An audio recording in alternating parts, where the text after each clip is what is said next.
silence I dwell, a ghost beneath the skin. Eyes burned by truth, I bury deep within. The ash of my name still stains the earth. No rebirth, just a memory cursed. I strain through the static of fractured dreams, a shadow of man torn at the seams. Drown me in the crimson mist, where guilt and madness coexist. The light I lost, I let it die, buried beneath a fractured sky.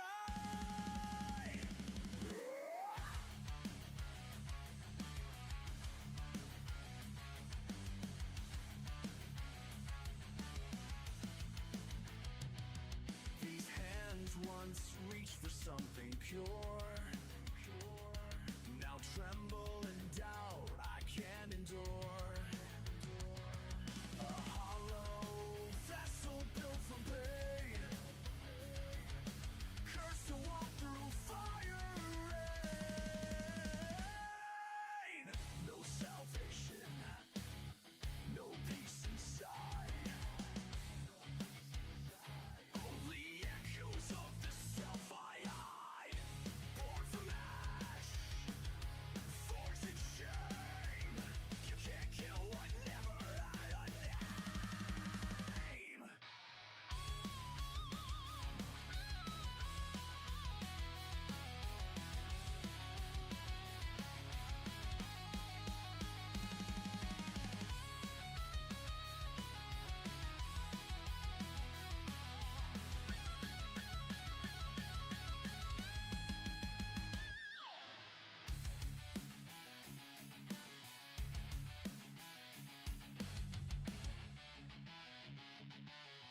I was never whole, only fragments stitched together by guilt, by fear, by the silence of forever. Good evening, ladies and gentlemen, and welcome to Sparta, Kentucky and Kentucky Speedway. Host of the HPRL Truck Series, sponsored by Jiffy Lube of Mechanicsburg and Camp Hill, Pennsylvania, Whiskey 250. What an exciting race we have on tap here tonight in Kentucky. Race number 6. But first, let's talk about what's happened through the first 5 races. 5 races, 5 different winners. That means we have points moving and shaking every single week. And here you can see a look. Jesse Sperling on top of the leaderboard, a healthy 49-point advantage over Derek Grigsby, Jason Baker, Emil Duna, and Mickey Sundera, last week's winner, the top 5. Michael, what a battle to start season number 6. Definitely so. Jesse Sperling, we've talked about it so far this year. He's done very well in maintaining that lead, continuing to build his lead so far this season with great consistent runs. Obviously had a little bit of trouble last week there towards the end of that race, a little bit of contact with those teammates colliding there, but obviously still in a good spot, still ahead by a good chunk of points. I mean, you look down, further down the list. I mean, starting with, Mickey, our last week's winner, he's only 10 points ahead of Sivit, and he's only 3 points ahead of Joshua Baker. I mean, super tight battling, and that mid to lower line here headed to the cutoff line. You can see there's actually a little bit of about a 10-point break you see between Locklear and McKinney. So I expect Taylor Locklear, he's going to start turning it up a little bit, trying to get that gap a little bit closer and try to work himself into better spots here through maybe stage point racing. Maybe McKinney's not going to get the stage point opportunity. You have to start thinking. You can kind of play around with how you strategize races because you can go get those stage points. Maybe some guys don't want them. They're more worried about the next stage. So that sets you up to go try to get a few more, try to pad up there and chase down that guy ahead of you. Every point matters. That cutoff line just staring at you on the screen right now, that becomes important a little bit later on. Only week 6 or already week 6. It all depends on where you're sitting. Finishing positions, points, everything. But as we look at what's on tap here tonight at Kentucky Speedway, we have a great track, a great race, and a great group of drivers on tap as we take a look at the overview here at Kentucky Speedway tonight. It's not 250 laps, it's 167 laps, but it's 250 miles, so 250 is the distance in mileage. Stage break on lap 30 and 75, and 167 again is the final distance. Pit road speed, 45 miles an hour. Michael, this pit road can feel really long at those speeds, and we're going to see how those guys can navigate it. The first couple stages, they should be fine overall, but if you look at that last stage, like we've seen in weeks past, it could come into play. Could there be green flag stops? How do you handle that 45 miles an hour? 49 to 53 laps on fuel, like we were just talking about. And the weather, a wonderful evening here in Sparta. You can see how it's going to shape up this evening. But again, what an amazing race we have on tap. Michael, before we flip over to the starting grid real quick, your thoughts on Kentucky Speedway?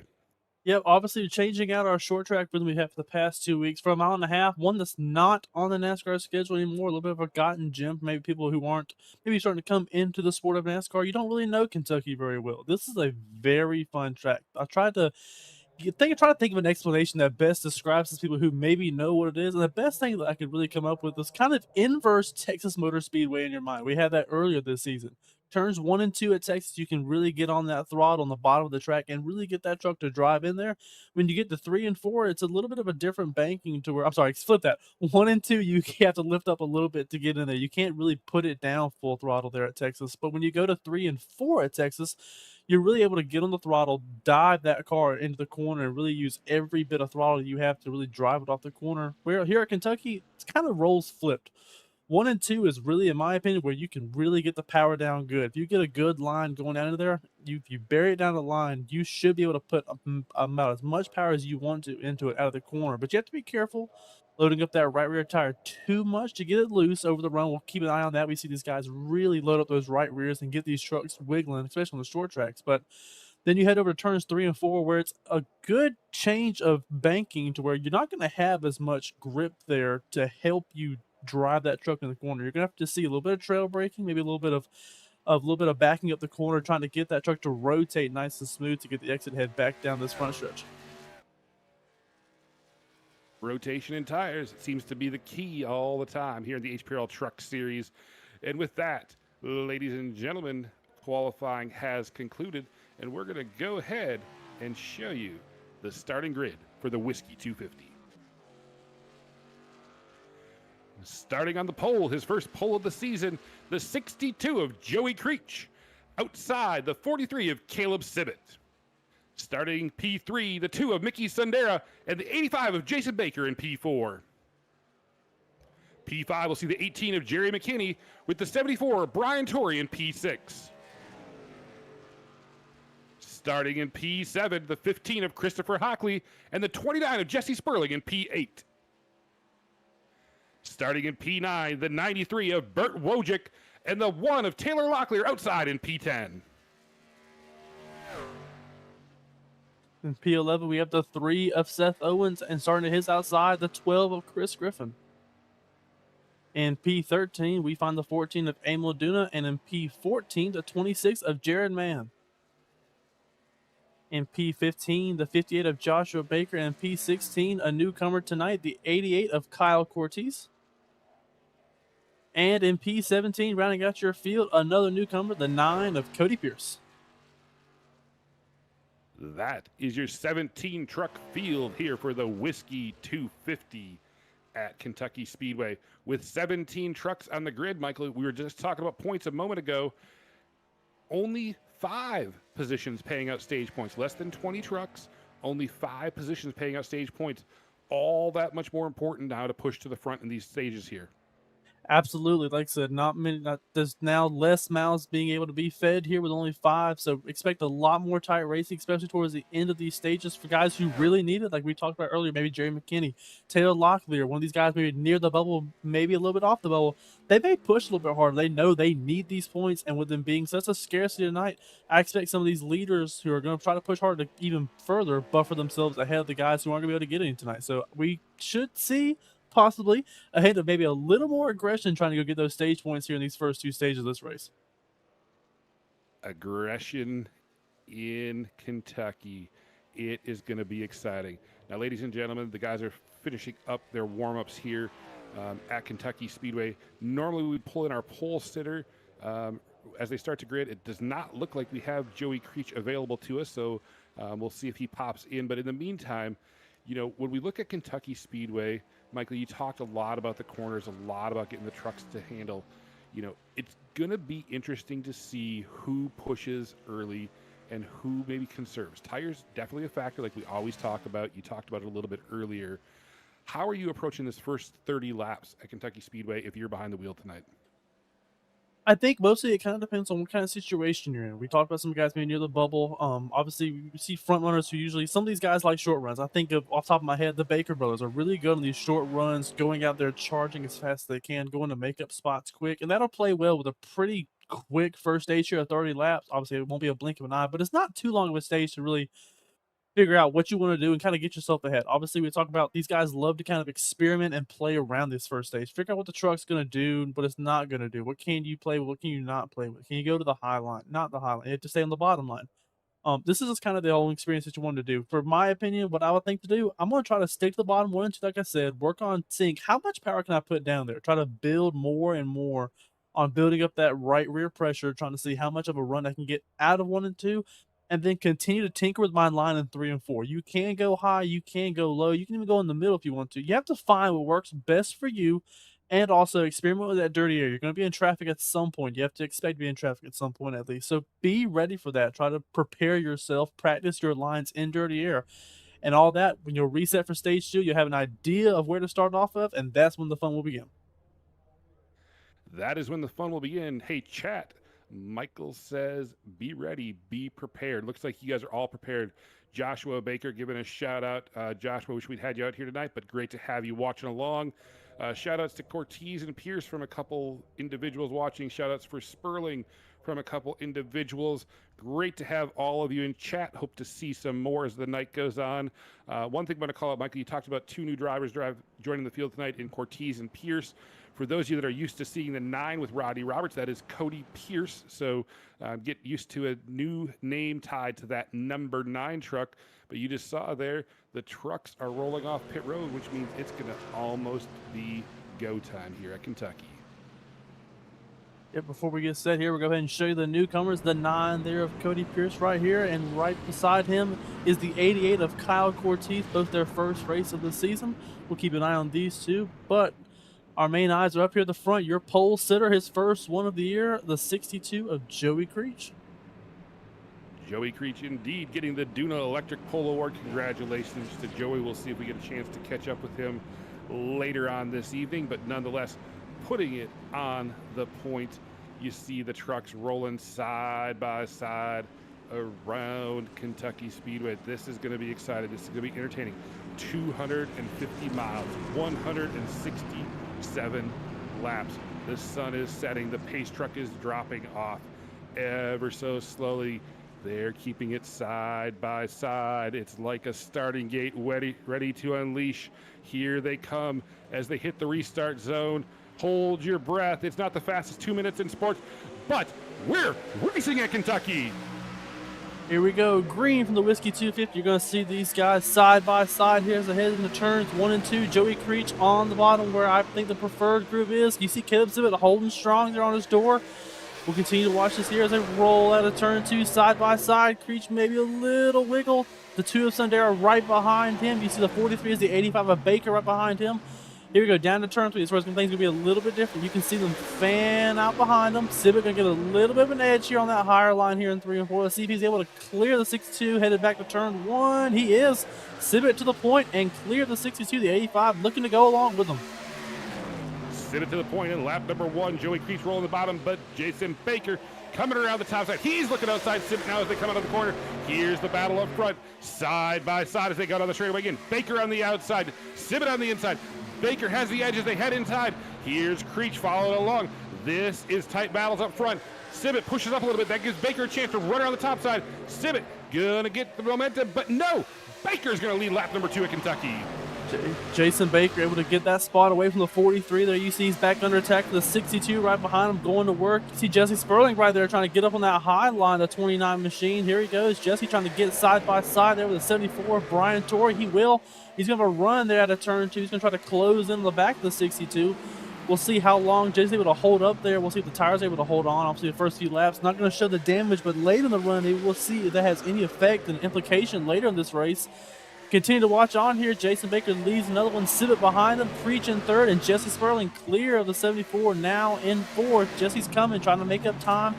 Pushing a little bit here in the first stage. Trying to maybe make up some points, get to that cleaner air, and see what he's got here tonight. Single file up front. Everybody chasing Jason Baker. Again, movers and shakers. We see some slicing and dicing in the back. But again, Baker, Civic, Creech. Here comes Sperling, like Michael was just talking about, just a hair lower than Creech. We're going to see as he comes to the corner, he gets down to the bottom side. He's going to be side by side, just a little bit back of Creech as they cross the stripe this time. Sperling going to drive it into the low side. He takes over third place, and right behind here comes Brian Torrey taking a look underneath as well. Creech stuck on the top side. Joey Creech is going to get a little bit of a run here. Let's see if he tries to go on the crossover there with Jesse Sperling. I think he's going to think better of it. Jesse's going to immediately go for the block. If he thought about it, covers up Creech right there. You see Torrey trying to get underneath the 62. There you go. Has some clean air. It's just so hard to get that truck to rotate in the middle of 3 and 4. It's almost like you're just stuck there with nowhere, no turn, no nothing to help you there. It's a helpless feeling, but you just have to trust the car and drift it out and go get near the wall to go get the maximize the run. See side by side up here for the lead between the 43 and the 85. Civic and Baker are going to go back at it once more. Civic on the high side. He may have to run. Let's see if he clears the 85. Not quite. Jason drives it in deep here in the turn 3. Let's see if Civic gets the run now out of this corner. On that higher line, you're going to get the better run of the corner. Let's see if he's able to maximize it. It's close. Is the 43 clears the 85.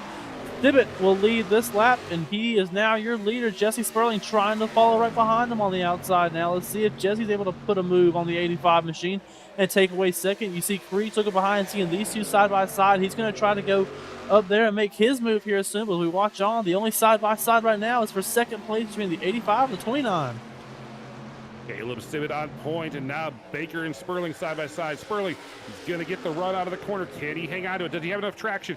He's got a little bit of a pull, not enough to clear Baker yet. All this happening behind Caleb Civic. Sperling now solidly in second place as he pulls down in between Civic and Baker. Creech now trying to reel Baker back in. Again, all of this happening in the first 10 laps here at Kentucky. Civic, Sperling, Baker, all three on your screen right now, nose to tail as they dive off into the corner. Great race that we've seen out of these three already. A couple shuffles around. Jesse Sperling is going to continue to try to make up some spots here and put himself in a higher spot and try to get that number 1 spot. But Joey Creech looking behind the 85. Joey's trying to start playing around your pole sitter tonight. He's under attack. The 2 of Sundera right behind him. You see him think about it. Jesse Sperling also all over the back bumper. The 43 backs off a little bit there. Maybe got a little bit tight in the dirty air, having to check up a little bit just so he doesn't get that truck upset. Creech is now right on the bumper of the 85. Let's see what he does and see if he continues to follow behind. He's going to fade up a groove. You see the 2 do the same.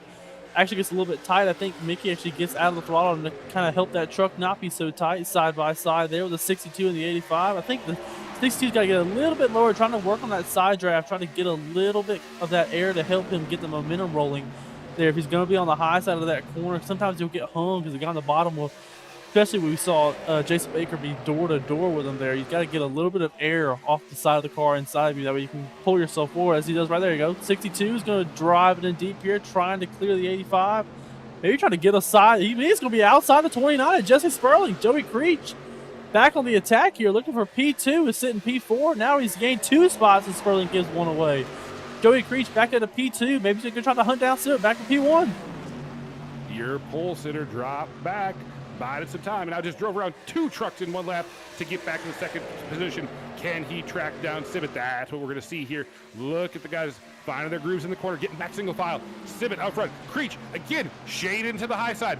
He's taking a look. Not enough of a run, but he's closing in right on the back bumper. Here's a great look out the back of Civic's truck as you see Creech right in tow behind him. What amazing racing here in the early laps at Kentucky Speedway. Creech, again, just following behind Civic. Civic's going to go down low. Creech shades up high, backs it off a little bit. He's going to tuck down low now. Is he going to go for a crossover? Here he comes. He's pulling. Shade outside again. Does he have a run?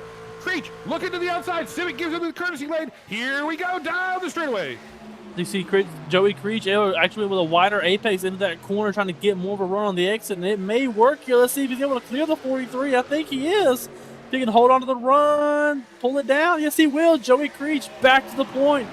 Took him to 11 laps to go get it back, but he is back, and here he is, the 62 of Joey Creech, back on point, back in the lead where he started. Running away there from the 43 and the 85 and the 29 right behind them. Sandera still there in P5 trying to make up ground there. We've seen great racing up here at the front. As you look on back, though, you see Jerry McKinney here in P10, and right behind him begins a gap of about 2 seconds all the way to Jared Mann, Chris Griffin, Locklear, Cody Pierce, Kyle Cortez, and Emil Duna, all kind of hanging out back here.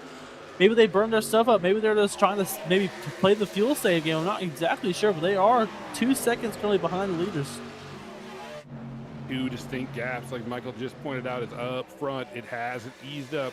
Sibbett still pushing on Creech. Creech with about a truck and a half lead at the current time, but Sibbett's not letting him get away. He is the front of the pack pushing too hard. That's what that second pack is banking on right now that Michael just highlighted. But all of this action right now up front. 6 trucks all under a blanket looking for the positions. As you see Sibbett looking back down low underneath Creech. Here goes Sibbett looking to the bottom side. Caleb Sibbett's going to try to get on the bottom side. He's going to have the preferred groove hanging in turn 1. Let's see what Creech does. Probably going to do that high line, try to get that crossover move he's been doing. Nope, he's not able to get the crossover. He's going to be nose to tail here. Oh, a little bit of a touch there on the back of the 43. I don't think he's got momentum to get back underneath him. He won't. 43 takes the spot right there. You see Jason Baker trying to then go put his name up there. Look behind this guy. See Burt Wojcik starting to make some moves here. He's up to P4 outside the 2 of Sundare. A little bit of a scrape of the wall. Went all the way to the fence to maximize that exit. Now he's trying to get outside of 29 Jesse Sperling. Not quite there. The 2 stuck there on his door. He's going to take a wide angle here. Let's see if he's able to get out of the corner. You can see the 93 winding it up here. He's going to be right beside the 2. He's going to get the draft all the way to the 29. It's going to bring him right up to him. Sperling goes down early. Still side by side with these 2, but still your leader, the 43 of Caleb Sibbett ahead. Jesse Sperling now looking underneath the 85 and Jason Baker. We have 2 by 2 here for 3rd and for 5th. 2 by 2 in the middle of this front pack. Everybody maybe playing a little bit of cat and mouse game here at Kentucky Speedway, but great battles. Again, Caleb Sibbett out front. You see Joey Creech now a couple truck lengths back, hanging out back. Now they get back single file. Our top 6 single files. They have to the corner. They fan out. Here we go. Here's the battle. Wojcik again up high. He gets a good run around Baker. Wojcik has the momentum. Can he hold it? Baker falls back in line. Wojcik with another position. Great move coming out of the corner. Here we go, Michael. We're already halfway through the first stage. Yep, great racing here in this first stage. We've seen Burt Wojcik go ahead and throw a couple of those high line moves, and he's been getting great runs out of it. He's not doing it every single time, and I think that's kind of how you have to play this track. If everybody's going to be on the bottom, you're going to have to say, okay, I'm going to go cleaner. It may use the tires, but if you do it conservatively and you don't do it every single lap where you're so up high that you're burning off those right side tires, you can use it to go up there and get a spot or 2, as we saw the 93 do there with the 85. A little bit of contact there with the 85 up in the wall. If you can get cleaner air, that's going to make you faster than the guys on the bottom who are stuck in that dirty air. And hold on now, we may have 3 wide. Think about up here from the front. Joey Creech is about to be under attack here. They get 3 wide behind him. Not quite. 2 by 2, the 85 and the 2, the 29 and the 62 all side by side. And Burt Wojcik kind of stuck in a box over here on the wall. Not the spot you want to be in. Now we're going to be 3 wide. The 85, the 2, 93. Hold on. Let's see what happens here. Who's going to give? Kept it clean. It's still tight. Still 3 wide. Now 2 wide. Burt clear of the 85. He wants to come down. He's not going to do it yet. Now he is. Maybe. Not quite. Still up in that higher groove. The 85 of Jason Baker back down to the bottom. Right behind them. Still side by side. It's the 2 and now the 15 of Hockley. Hockley trying to make his name coming up here now. Still your leader, the 43 of Sibbett. He's 4 tenths ahead. Starting to pull away a little bit from this pack behind him. But, man, it is feisty battling all throughout the rest of it. Between the 62, the 29, Burt Wojcik, and the 93, Jason Baker. These guys all behind Caleb Sibbett is starting to get a little aggressive, trying to get those spots ahead. Take a shot to get those nerves calmed down. This is intense battling up front as we look here at the battle continuing inside the top 10. Some of the data you guys can't see behind the scenes. Our fastest lap averages for the middle of the run, Emil Duna. He's way out the back, though. You don't even see him on your screen, but he's been the fastest 3, 5, 7, 10, and 15 lap average. And then if you go to the fastest 20 lap average, the 12 excuse me, the 43 of Chris Griffin out front, or Caleb Sibbett out front, if my words right, does have the fastest 20-lap average. So we're starting to see that long run pan out, Michael. You were talking about the gap he started to put on the field. It's starting to pan out. But speaking of fanning out, 3 wide again, question mark, here we go. The battle continues here around P3, 4, 5, all the way around the track. Yeah, I want to bring attention to the 15 right here. We got him right here near our camera. The 15 of Christopher Hockley. We didn't really say him in that first start when everybody else was kind of throwing elbows with each other. I think he went into a little bit of a tire safe mode. You can see the momentum he's made. He's up to P5 right now, looking to gain a few more.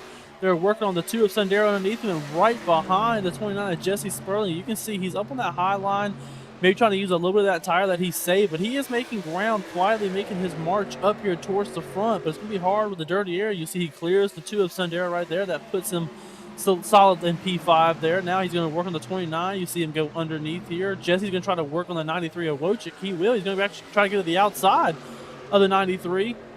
Still side by side with these two. You see the 15 of Hopley behind them trying to close off the run there from the 2. Because you know he wants to defend the bottom here going into turn 1. You'll see right there. Kind of in the middle. The 2 kind of stuck up on the high side with the dirty air. It's going to be hard to get that truck turned down. Oh, a little bit of a check up there. Almost ran over the 93. You see him way off pace down here at the bottom. Big check up there for Burt Wojcik. He's still under attack. He's got to hold on to it. Don't bleed too much here. 85 right there. You see Jason Baker, the 2 of Sundero, the 18 of McKinney. 3 wide here on the front stretch now. We're going to see how this goes. Burt Wojcik on the bottom of this.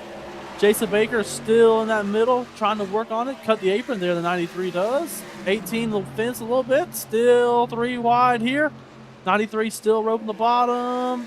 Now 2 wide, 2 by 2. Yes, the 3 will be on his outside now. I don't know if he got loose or just checked up, but we saw a big drop there. The 93 all the way now into P9. Burt Wojcik having some woes there as he drops back. You see Seth Owens going around him. Here's the go time, Michael. We're going to be down to a handful of laps this time by for stage number 1. Again, the top 5 tonight get stage points, so they really have to push up there. And right now, the pushing is going fast and intense. These guys are letting it all hang out at stage number 1 and hanging out to the wall. You see scrapes, you see sparks, you see moves. Everybody prefers the bottom line. But Michael, we're seeing a lot of the passes come on the top side. Maybe these guys have saved just enough tire to get 1 or 2 good corners with speed on that high side, take a position, and then fall back in line.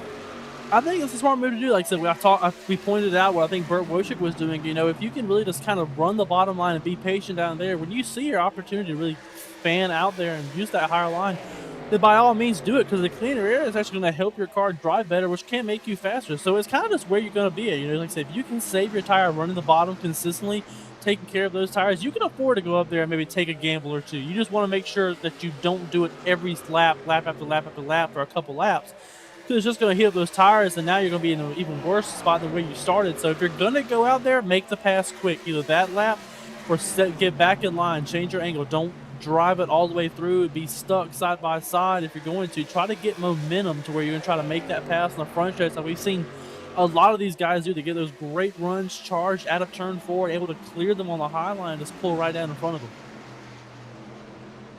Keep the angles, pull down in front of them. It doesn't matter to Caleb Sibbett right now.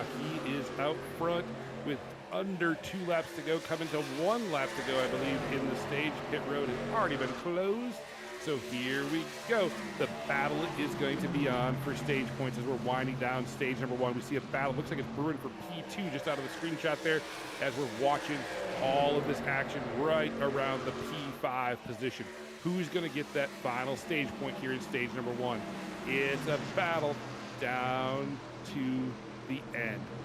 What great racing as we go around. Hockley, McKinney, is that Baker looking down the, a strong crossover by Hockley. There is the caution for stage number 1. Oh, Michael, that's 30 laps of insanity in the best way possible. Definitely the best way possible. Great clean racing, a bunch of great battles. We saw these guys moving all over the place, trying to make moves, trying to make positions up. And like I said, just great racing all around. Excited to see maybe we'll see here in the next stage. what the next stage brings indeed, as you see everybody getting caught up here. Our Vickers Auto Parts Stage 1 winner, Caleb Sibbett, as you see on your screen right there. We'll get everybody squared away. We'll let the guys make a pit stop, and we'll try to get a hold of Caleb Sibbett in just a moment. But before we do that, Vickers is a business of Jesse Sperling's granddad, Bub Vickers. Started up in the 50s. New and used parts for all makes and models. Priced as used, good as new. Located at 914 South Alabama Boulevard, Highway 221, Chesney, South Carolina. And they ship anywhere in the country. Call them at 864-461-2621. Vickers Auto Parts, your stage winner sponsor.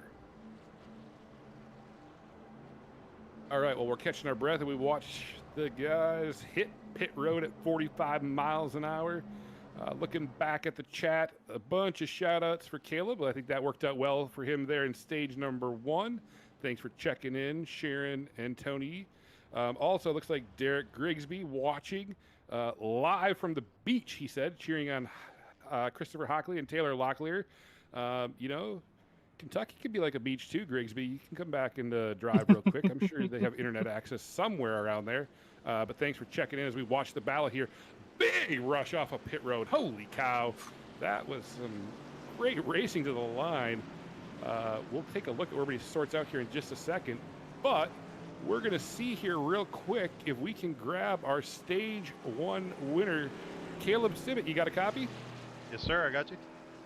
Man, cleated green for 30 laps, moving forward, falling back a little bit, but at the end of the 30, you were where it counted. That's on the point. How's it feeling, man? Yeah, no, this is a fun track. A little awkward the way you got to kind of save tires here, but, you know, some guys are going to try to push it hard first 5 or so laps, so it'll be pretty fast. But tires fall off really easy here, so just managing tire. We got a good strategy here at 864, so hopefully it works out here at the end. Awesome. Well, heck of a run. You know, I just got to ask, going to lap 75, a little bit longer this time. Any different strategy or same thing? You know, ideally you would want to slow it down right off the start, build that pace up instead of going as fast as we were right then. But you just don't want to be mired back in there in the pack. So kind of danged if you do, danged if you don't. Try to manage them the best we can. Maybe once it gets spread out a little bit, you'll be able to save a little bit. Well, again, congratulations on the stage win. Sharon and Tony send their best to you. Lights are off on the pace track. Best of luck in stage 2. Sir, thanks. Ladies and gentlemen, again, your stage 1 winner, Caleb Sibbett. Michael, sounds like he's playing right out of your playbook there. Conserve tires a little bit. Maybe they push a little too early to start the first stage. He wants to settle down the pace a little bit. Yeah, we definitely saw a lot of. I mean, that's obviously when we talked about what the first stage is for. Is kind of go see what you're going to have at the end of that run. You know, you'll know when you have too much as opposed to when you have not used enough. So I mean, we saw a lot of shifting there around it when we saw guys come up from the back. We saw Hockley get all his way up there to P5. Guys moving around. We saw Baker kind of come back and fade. A little bit of the ebb and flow that we talk about week after week with these guys and how they play their tire strategy. But I still think there's plenty of time that you can still maybe experiment a little bit in this stage. I mean, the track is still changing. We're getting darker by every passing minute. So the track is going to continue to change, and I think it's going to progressively get tighter. So I think we'll probably have more front tire wear here in turns 3 and 4. So something to look out on as we go later into tonight. We will definitely keep our eyes peeled as we get a look at Caleb Sibbett now pacing the field. Joey Creech outside. This time we'll see how it goes. Are they going to keep it in line? Are they going to be a bunch of wildcats? We'll find out here at lap 75 because we're back under green in stage 2. Here we go, back to stage 2. Grab yourself a seat, pour yourself a glass of whiskey. Here we go, the 43 of Caleb Sibbett is going to lead the first one here around as you see him dive there in turn 1. The 2 and the 62 side by side right behind him.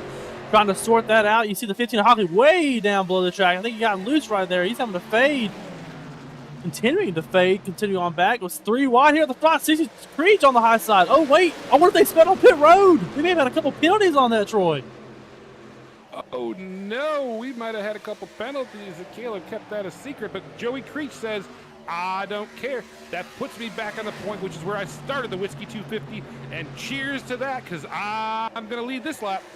He will, the 62 in the lead, and I do have the 43 of Caleb Sibbett heading down pit road right now.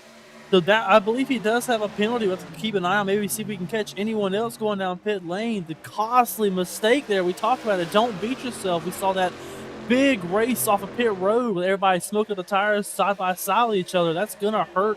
We're gonna see how far off he is. We'll try to see if we can pull a track map up and try to see where he's at on the map. But with that being said, that hands it to the 62 and the 29 of Jesse Sperling, who we know is great on long runs. Maybe just smiling there to say, yep, go ahead, keep leading, keep pushing. You see him right there. There's a 43 to 7. He's about to get lapped right here with these guys. He's going to be under attack here in a hurry. He's got to get up to speed, and he's got to push really hard to try to keep the entire field behind him for an entire stage, Troy. I don't need a track map to see where Caleb Sibbett came out. It's right in front of the leaders. Joey Creech has him in his sights. This is exactly what Sibbett talked about. He did not want to push that hard at the beginning of the race. Now he has to push, Michael. Like you said, he has to try to stay in front of this lead pack. All of that's going to be hard to do when you have the pole sitter breathing down your neck. Creech and Sperling's all over the back of him. You know Jesse wants to get back to the point. And Jason Baker says, I'd like to lead one more lap. That'd be okay. Mickey Sandera said, hey, I won last week. Let's do it one more time. All of this chasing down Sibbett, trying to fight to stay on the lead lap. As you see Sperling close right on the Creech. Here we go, the 29. Jesse Sperling's going to try to get the run here. Does that little side draft technique we talked about. Let's see how he gets here side by side going into turn 1. You see Sibbett on the bottom. That's going to help the 29, who just blows the door off the 62 there on the high side.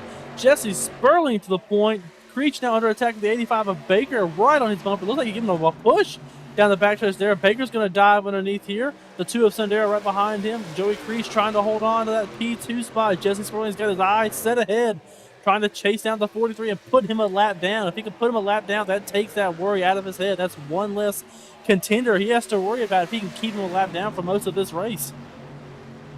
Imagine being on the point but still wanting to get one more truck in your rearview mirror. That's what Jesse Sperling is doing now on the front. Jesse Sperling, very familiar with being on the point. Jesse Sperling has led 377 laps coming in tonight. That is more than 3 times anybody else in the field. Jesse Sperling is very comfortable being on point, but like you said, Michael, to put one contender a lap down, all that much better. We'll see how that all pans out. Because again, they're teammates. Maybe he's going to play nice, but he still has the 62 of Creech right behind him and Jason Baker, Mickey Sandera right there. Sperling can play nice with the teammate for a little while, but he also has to look out for the race finish. And you see Sperling trying to look low, Sibbett covering. I've never been so excited to call a leader versus a lap car battle ever as we're watching this unplay here at Kentucky. Yeah, definitely not the parallel that you get excited to watch here as I continue to watch John. Jesse Sperling's trying to play nice here. Just like you said, you kind of got to play the fine line of, okay, I'm going to try to help you out here, try to be lenient with you. I think maybe he's hoping for a caution or something to try to shake it up to where Sibbett can get that breath of fresh air and come back around and catch the field. But if Jesse gets under attack, he's going to have to make a move, and he's just trying to not kill those tires. We see Creech's going to say, I'm going to make the move. He's going to go on the high side here. The 62 of Creech up on the high side, surfing his way around, clear of the 29. He'll pull back down. The 85 still in third. Maybe he's going to try the same move maybe the next time around, but that puts the 62 ahead of the 29. Now he's going to try to go hunt down. Oh, got tight. 29's trying to get to that quarter panel, hold him up. Not quite there. Jesse Sperling still tight. They're all chasing down Sibbett. 62 is not going to be any kind of problem putting Sibbett a lap down. He's going to try harder and harder to get there and go get him a lap down. As we see Sibbett actually throwing dirty air on the nose of the 62, trying to get him tight. Jesse Sperling settled on that bottom groove, just being company, waiting his time. You see the 85 starting to do the same. We'll see if the 85 and Jason Baker maybe tries to make a move, and there he goes right here. He's going to go to the high side. Creech on the high side as well. He's getting that really high apex and getting the truck down to maximize the run down the backstretch, trying to get the draft to the 43. Troy, you got me some of my own words now. That's how exciting it is. We can't even speak anymore. Joey Creech now back to the point. Jesse Sperling in tow. You see Jason Baker a little bit farther off Sperling now, that battle for P2. But all of this, oh, here we go. Creech looking outside Sibbett. Is he going to make the move? He's going to get a big run off the high side. Is Sibbett going to slide up and block him off, or is he going to leave the courtesy lane? Sibbett up the track to block the run. Creech is not going to love that. Hey, I'm the leader. I want to get around you. But Sibbett is fighting for everything he's got to stay on the lead lap. Here we go. Creech, another run. Tries a little crossover. Slides the tires a little bit. Can't get there. Run. He's getting right up on the back of Sibbett. Creech gonna look to size him up. He goes high, heading off into turn number 1. Here we go. Around the top side again. He's gonna diamond that corner and bring it back down the track. No run. Sibbett still able to fight for his life right now. Yep, Sibbett fighting for dear life. The 29 Jesse Sperling, I think, is trying to wait for the be able to capitalize if the 62 makes a mistake and get that spot back. But you see right there, you see the 43 of Sibbett just throwing dirty nose all over the air of the 62. We're actually going to try to see if we can catch a ride here on the tailgate of the 43 machine. You'll see he keeps trying to throw dirty air there in 3 and 4 because it's so easy to get that truck tight as it is, and when you put dirty air, it becomes even worse. You're going to watch, see the 62 is able to draw back up here, the 43 down the backstretch here, headed to turn 3. So watch, Sibbett's probably going to start driving his mirror. You see he's not going all the way to the bottom. There you go, on the bottom. Apex is up just a little bit. He's not all the way to the bottom where he wants to be, where he has been.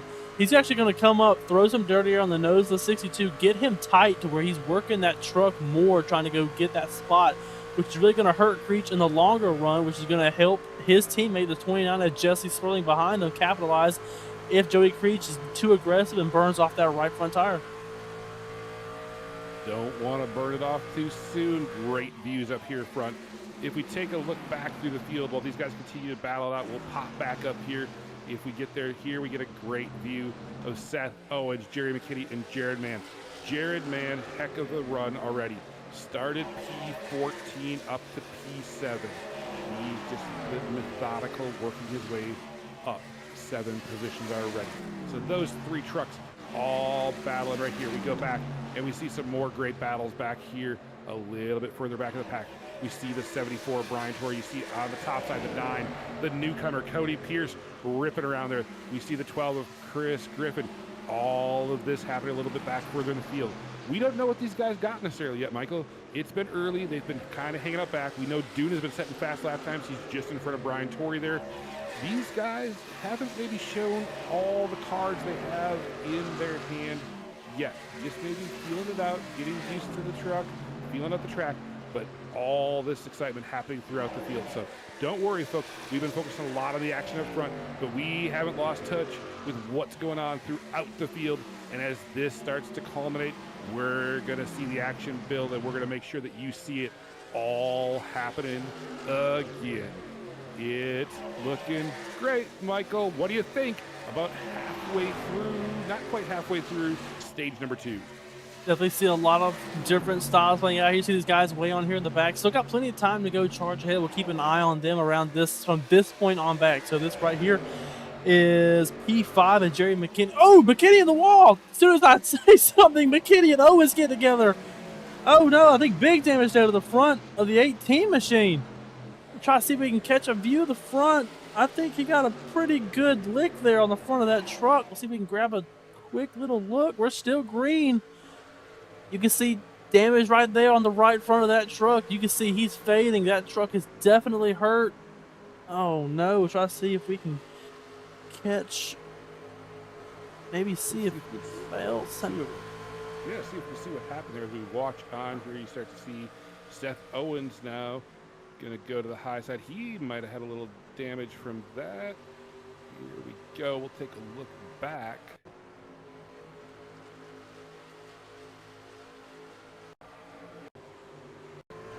There we go, his lure. Here we go, we're gonna ride here. Try to catch and see what happens. This is the 3 of Seth Owens. Oh, you saw the 18 come up right there.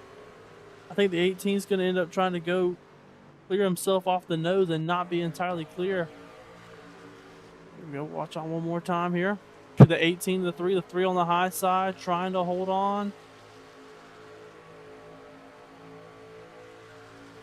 That's so close. I think the spotter may have said clear, so I think it's what we talked about a couple weeks ago, where that spotter said he was clear and just wasn't clear as he came out of the corner. You can see the 18 just pull himself, almost snatches the truck up. I think the spotter says he's clear. He makes that quick decision to try to get it worked up, and just the 3 just edges just a little bit of the run down the backstretch and catches him right there on the quarter panel.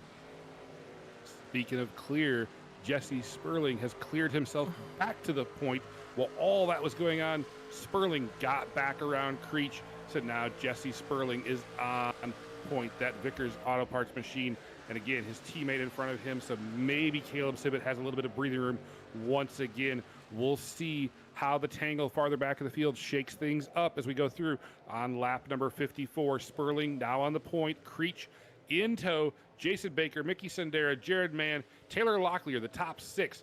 Great views of these guys trying to work their way through here in stage number 2. Yeah, we continue to watch on here, trying to find a battle somewhere in this field. I think most of these guys are pretty much single file. You look back here at this group at the back, Cody Pierce, Chris Griffin, Seth Owens actually falling back to these guys now. Chris Griffin looking on the inside. You see the 88 and the 9, maybe trying to make up some moves there. These guys have pretty much been the 88 and the 9. The newcomers been pretty far in the back here today, not really making any moves here. We watch on here the Seth Owens. That truck really probably has been hurt. McKinney still out there. He's falling way back to P15, so big damage to the 18 machine. You just think maybe he's trying to hold on, get to the stage. Maybe we'll end up using a fast repair trying to get that truck taped and fixed up to go be good as new again. But all that to say that your leader, the 29, is Jesse Sperling, pulling away a little bit there from the 62 of Joey Creech, who was right under attack from the 85 of Jason Baker behind him. A little bit of breathing room, but we saw things can change in a hurry here in Kentucky. It's almost like it's derby time. These guys are battling for the rail, but also know that they can swing it wide if they need to. It's a cliche that works here at Kentucky. Again, Sperling out in front. You see Creech start to close back in, Michael. Creech might have cooled off those tires a little bit. He's going to probably shade high here going off into turn 1. He's in tow as they go down the straightaway. Sperling takes it to the middle groove. Creech a little bit higher. That opens the door for Baker. Baker cannot get a run. Creech brings it back down the track, gives up a little bit of ground to Sperling, but does he get the momentum? We're going to watch him fly down the straightaway and head off into the corner. You see Jesse Sperling pull down quick to go ahead and shut off the lane. The 62 may have been looking for a dive bomb there with that run.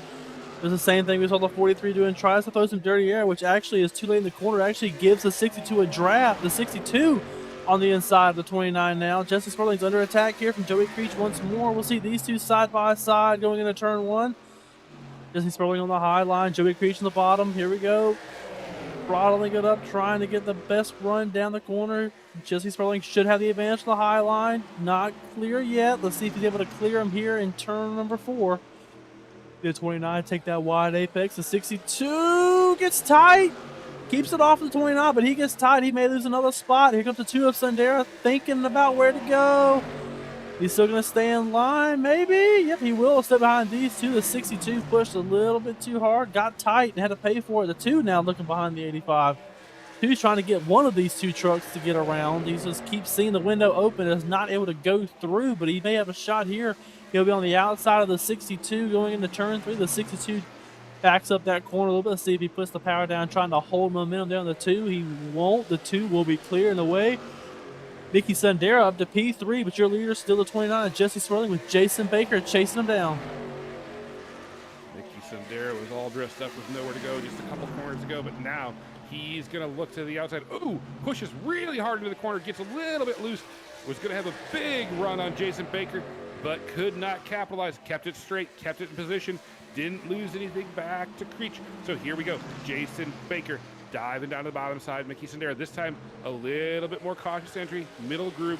You see Baker slide up, try to feed some dirty air, but it's going to give Mickey a tow. Mickey's going to be right there. He looks to the outside. He's going to have a position. He is on the quarter panel. He's got the outside of Baker. Baker has to go low as they head off into the corner. Jason Baker's got no choice but to be on that bottom line, so they're not able to really hold on to the quarter panel right there. Out of turn 2, that's going to hurt him, but a little bit of wall contact. It's still going to hurt the run. Let's see if he dives to here to turn 3. Thinks better of it. Actually wanted the high line. Jason Baker is going to go to the bottom, try to rope that line right there. Let's see if the 2 tries goes for a crossover here, trying to get the run generated. They both hit the wall, but he still has enough momentum. We saw a 62 get in the wall. All 3 of these guys in the wall. They're pushing hard at the turn 4, trying to make up ground. Creech trying to reel them back in. You see Joey right there trying to close the back bumper of the 85. Let's see if he gets a run here at turn 2, trying to do that diamond technique we've seen him doing all race so far. Tries to wind that truck up, trying to set up for a turn 3 setup here. Maybe try to get him out of turn 4 again. This happening behind Jesse Sperling. Nobody's happier than him right now. The 29, the 2. We've seen this show before. How's it going to play out? Teammates again. Actually, Michael, the top 3 well, at least as you look at them on your screen, are teammates. One of them just happens to be trying to hang on to the back of the lead lap. Sibbett still up there in front of Jesse Sperling, trying to hang on, capitalize from that penalty. Jesse Sperling on the point, and now Mickey Sindera trying to run him down. But he's got a mirror full of Jason Baker, and Joey Creech wants to get back to the front. He had the pole. He's fast. We've seen him go forward, backwards throughout stage one. Is he going to make another run here? We're going to find out with just over 10 laps to go here in stage number 2. Baker, a little bit of wiggle. Creech looks down low. He might have the position as they head off into the corner. It's going to be close. Baker's clear. It's so hard to make up ground when you're behind. Like Joey Creech, we keep seeing him trying to make a move, flash the speed out there, trying to go make a move. But when he gets dirty air off the 2 and the 85, he's trying to get himself clear. There's really nowhere you can go. You're just stuck behind that dirty air. You're going to beat up the truck trying to go get yourself out of it. If you push too hard, you kind of have to sit there and be patient. Bide your time. Don't go kill the trucks. We see the 85 get in the wall again. We've seen that do a couple times with these 3. All of them get a real aggressive out of turn 4. I tell you, we said it at the start of this broadcast, it's going to build tighter there in turn 4 on the exit. And we continue to see these guys continue to go up there, scrape a little bit of paint off those fenders. But they're keeping the wheels straight, and they continue to push hard. Oh, Baker got tight down at turn 2. That's going to open up the door for the 62 on the bottom side. I don't think he wants to be on the bottom. We'll see if he's able to make a move down there. I think Joey wants to be on the high line. We see him continue like that diamond on the high line technique. As the 2 now is going to clear away there of these 2 looking behind. So the 62 actually lost some ground there. I think he got tight. I don't think Joey likes being on the bottom of the racetrack, having to rope it all the way around. We've seen his line here in 1 and 2. He loves that high apex with that late arc to try to get a good run down the backstretch. But in 3 and 4, if he's stuck there on the bottom, he's not able to get that arc he wants. So if his normal entry point's the same, he's going to end up overdriving that right front and is not going to like it. May not like it, but the chat likes how 864 is looking right now as a team. Again, on the point, running second, and Caleb Simmons still able to hang on to the lead lap for the time being. All of this happening, and then the battle for the all-important 5th position tonight, that last stage point. As we look throughout the field, we see 1, 2, 3, 4 here on your screen, but back to 5th. We got a great battle as Taylor Locklear is getting around Jared Mann. Here he goes, Jared Mann back in line. Right now, Taylor Locklear with the final stage point if it ended right now. But it doesn't, Michael. We still got more laps to go before this thing wraps up in stage 2. Yep, we still got a few more, but one thing we were talking about, Taylor Locklear trying to get a stage point, trying to close up that gap ahead of him to McKinney on that cut line. We talked about him earlier. Locklear outside the bubble right now, trying to get his way into there. Even if it's 1 point, that's one point closer to getting around the guy ahead of you. We saw him chasing the 18. We saw the 18 battling hard there at the end of stage 1, trying to get that stage point. So if the one's able to capitalize and get this stage point, he'll put himself a point ahead of McKinney there just off of this race so far. And obviously they'll duel it out there in the last stage, trying to see who gets the most at the end of this race. But the one's going to probably try to fight hard here, hold on to that spot with everything he's worked, because he wants that point to help him there in that chase. Help him to get into the playoffs indeed. We saw Jerry McKinney have that unfortunate damage a little bit earlier with the contact. So right now, Taylor Locklear with a good 10 positions on Jerry McKinney. Plus, looking at that stage point, this can all add up. This is where you make the difference. It all comes to a culmination at the end of the regular season, and each one of these points tallies up for whether you make the playoffs or not. You want to be in those top 12 spots. But again, we're winding down stage 2 as Taylor Locklear has now put a pretty good gap behind everybody else. And up front, we see it looks like the 18 of Jerry McKinney has gone a lap down now. And that's going to be tough for him. But meanwhile, Creech still looking to try to get back around Jason Baker. But Jesse Sperling is on point. Jesse Sperling starting to close the gap there on the 43 of Caleb Sibbett. I don't think Sibbett wants to go a lap down. We talked about he's been fighting hard. He's had great pace, but I think Jesse's finally starting to close in on him just a little bit. But as you said, Troy, the 18 has gone a lap down, so he's hoping that the 43 doesn't go a lap down.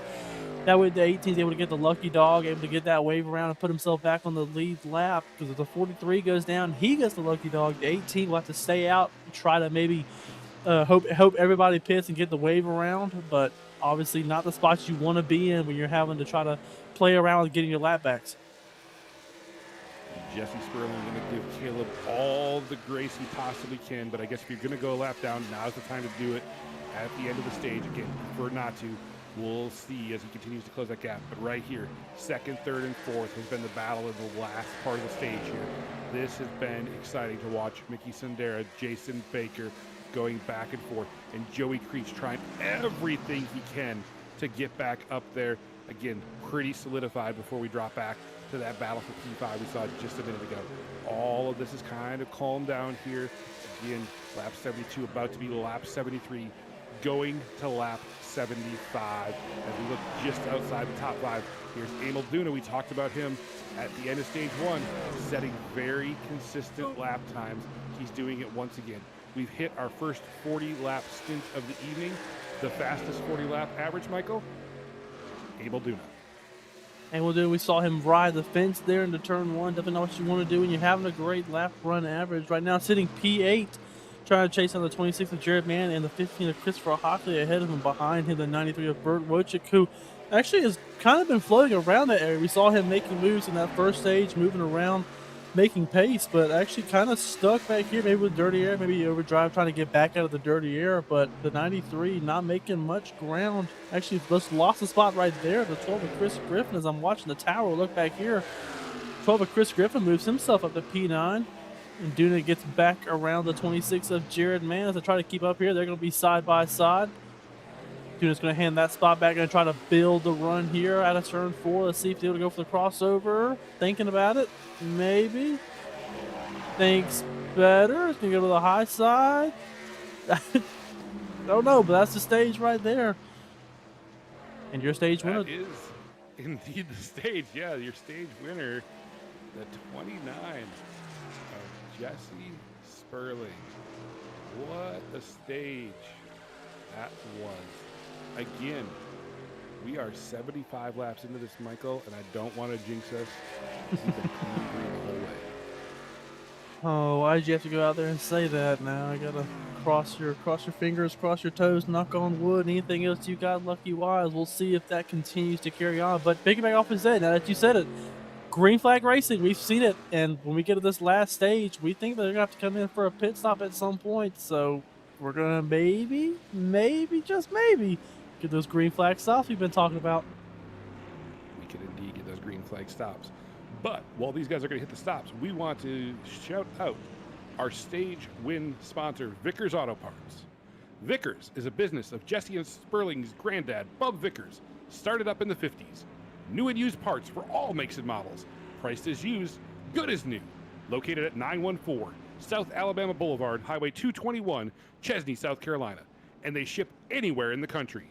Call them at 864-461-2621. Vickers Auto Parts, your stage win sponsor.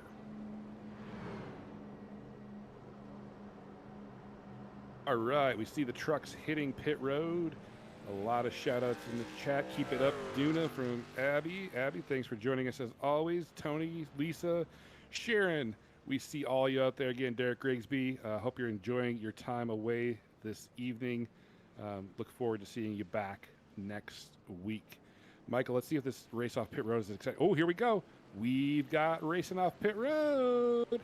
Yeah, but I'm curious to see. Let's keep an eye out in case we have any more penalties before we break it all down. A little bit of smack talk coming up. Obviously, Abby here every week. Going to have to go against her head-to-head in golf this weekend. Looking forward to trying to see if I'm able to beat her there if I can't beat her here in the racing. All right, well, speaking of beating, we're going to go ahead and see if we can grab our Stage 2 winner.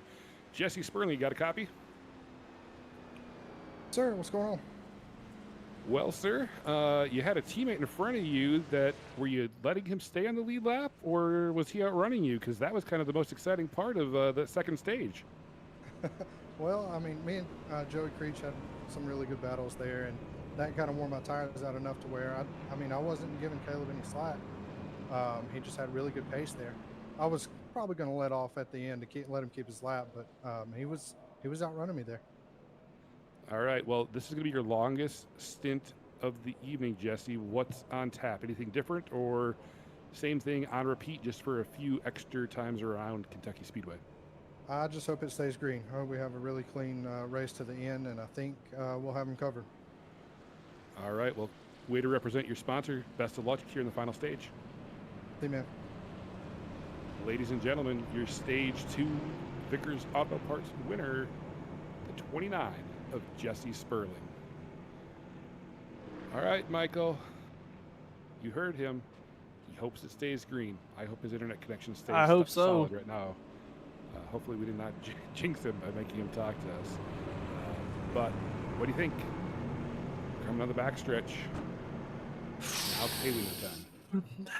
You still have a long way to go left in this race. Still about 90 or 89 laps, if I can do math sometimes. So around 90 laps. So we know they're not going to make it on a green flag run here with fuel.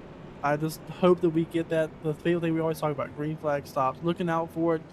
And then you come out how to play. I don't think we've ever really seen anybody try to split these races into fours. They usually just do it in thirds. They do it with stages. So I do expect a stop. The question is, do you go maybe with a 2-tire stop, try to leapfrog some spots there? If we do get a caution, does that then bring out a 2-tire strategy? But I think we'll see more of the same. Take care of those tires. Take care of that race car. Take care of the car. Take care of the tires. Go back green. Just under 90 laps to go, which Abby says is the amount of golf balls you lose in a typical round. But right now, it's all about these HPRL Truck Series drivers going back green in the final stage at Kentucky. Here we go, one stage to go. The 29 is Jesse Sperling, gets the jump he needs there to clear these two behind him. The 85 and the 2 of Sundari. He's going to dive it there into turn 1 and 2 and power that truck off. The lights are on, Troy. We are starting to get darker and darker. You see a little bit of orange left in that sky there, but it's continuing to go away faster and faster. These lights are getting brighter, which means the spotlight on these drivers is only getting more intense as we walked on here. The 29 is Jesse Sperling is going to lead the first circuit here in stage 3, but that does not mean he is not under attack. The 62 of Joey Creech trying to come back to it there. The 85 of Jason Baker, all pushing hard, trying to go run down that 29 machine again.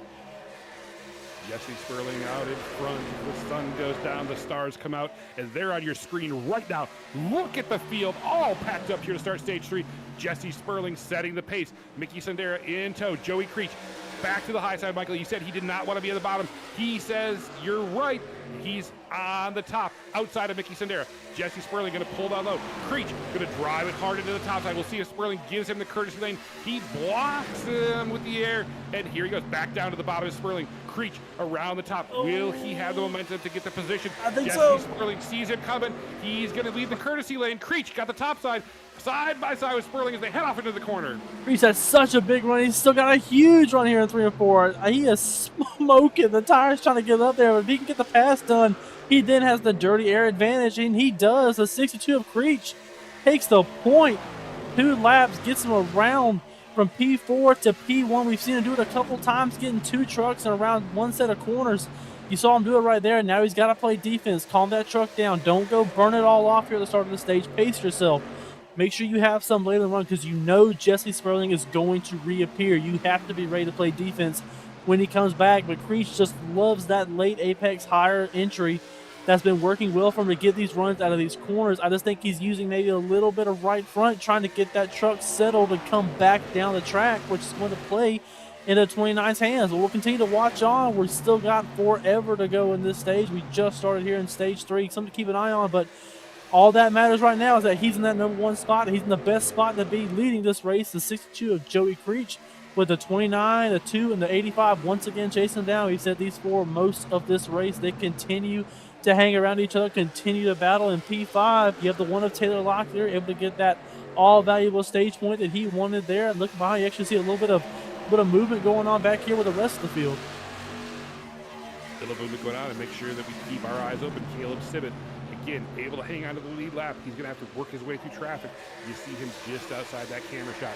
A lot of traffic to work through. We know he's fast. We know he's been out front. Won that first stage, and we see more wall dancing going on. Here we go. The 88 of Kyle Cortez. Sibbett looking outside of Cortez now. Here comes Sibbett around the top side. Cortez holding it down the bottom. You see Brian Torrey looking at the bottom. We might be 3 wide again. They think better of it. Back to 2x2. Here we go. Chris Griffin, Caleb Sibbett now trying to get around him, but there's traffic down low. He works up to the very top of the track. He's going to try to get the run. He's going to be the one all dressed up with nowhere to go down, Michael, because they got him side by side in front of him. Sibbett just wants to get back to the front. How much tires is he going to have to use to get there? It's going to be hard. If he get that top lane to open up a little bit, I think he may have a little bit of an easier path, but you saw Chris Griffin kind of reluctant to give it up, but the 43 is going to take it on the high line. Burt's going to try to follow him and get a toe with the 43 down the front stretch. It's actually going to work. There you go, see a toe. He's going to get right to the quarter panel of the 12 right there. He is. Actually bobbles it a little bit going in. I think he thought the 12 maybe was going to come a little bit higher. Got nervous. I think bobbled it up just a little bit. The 12 gets tight. Oh, cuts the nose off the 43. Tight racing there between these two. The 12 just said, I'm going to clear myself here. Put the deck on the nose of the 43. Tight racing back here in the field. We know it gets exciting. You see Burt Wojcik once again looking up the high side. He'll try to get the pass done this time. He will, I believe, clear the 12. Yes, he does. He will. He continue to be on that higher groove. There he goes. Shuts the air off of the 12 right there. You see Cortez behind these two. Jerry McKinney, I think, got that truck fixed there. He's going to try to make his ground back up. Ooh, contact there from the 3 of Seth Owens with the wall side wall. And yep, the 18 is fixed. He used that fast repair. Able to get that truck patched up good as new. Looking ahead, though, Emil Duna trying to work on the 1 of Taylor Locklear and the 26 of Jared Mann ahead of him. Locklear still P5. Duna on the outside of Mann continues to work his way forward. I think Duna's finally tired of being back here. The pay window that you say is open. He's going to start putting himself in the best position here. Maybe that green flag stop that we're thinking is going to come in this race. We'll continue to watch on here, though. But Duna right behind the 1 of Locklear. Let's see if he tries to maybe make a dive move. He will. Duna to the inside of the 1.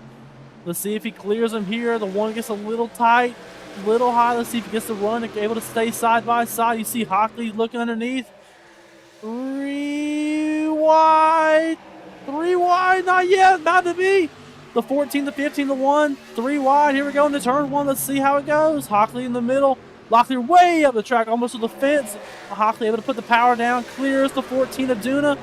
The 15 gets 2 for 1 right there. You see Locklear under attack behind the 93. The 26 now trying to come after him.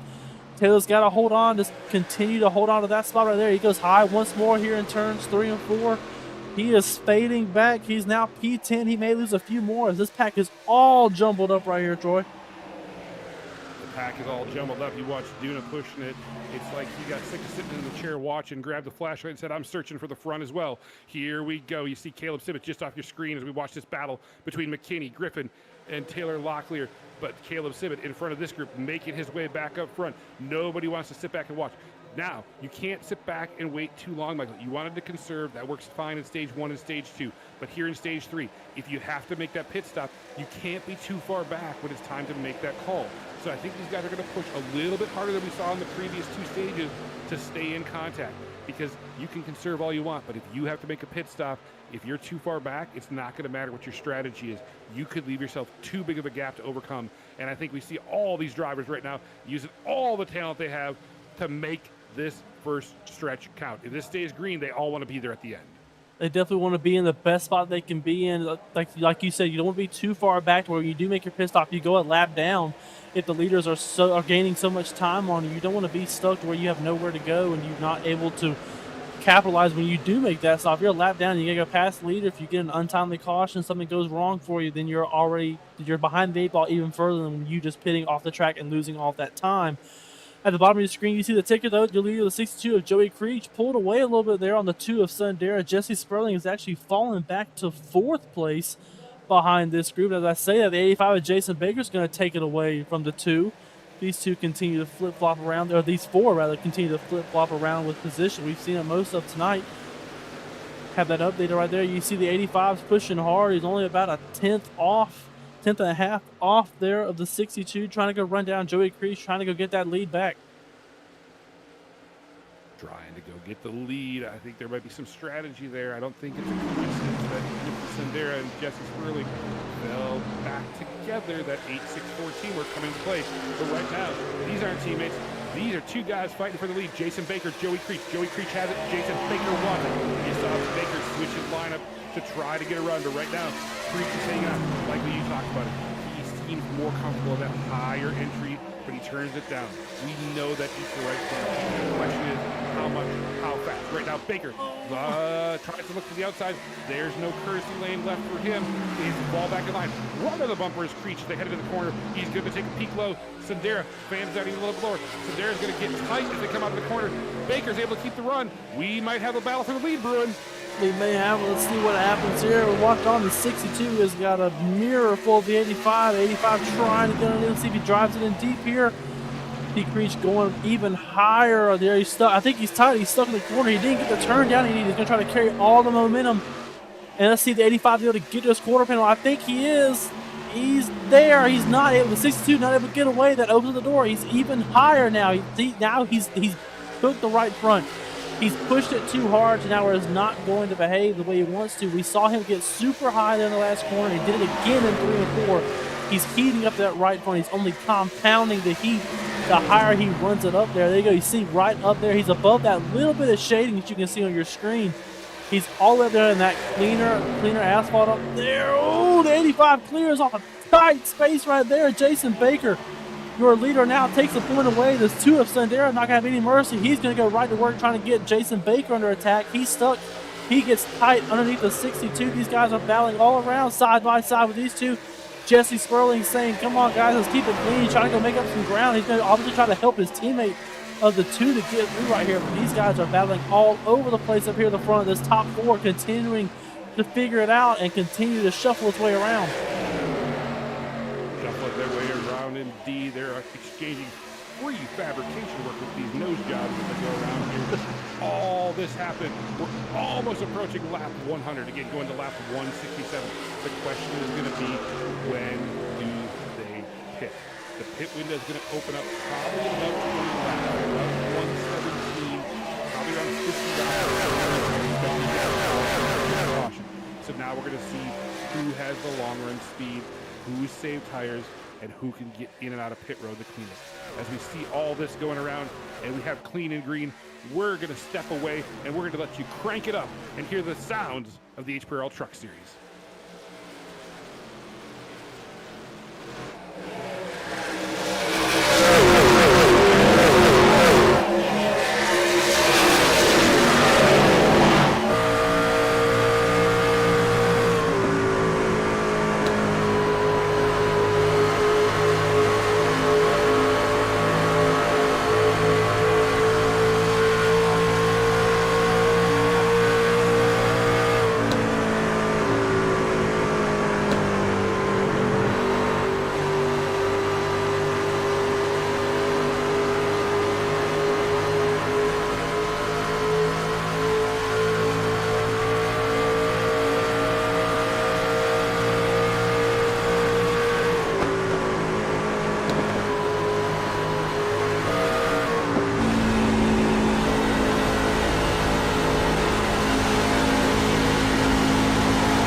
Here at Kentucky Speedway, lap 102, HPRL Truck Series Season 6, brought to you by Jiffy Lube of Mechanicsburg and Camp Hill, Pennsylvania. The battle up front is brewing. Jason Baker at point, but Jesse Sperling has moved his way up to P2 throughout that crank it up session.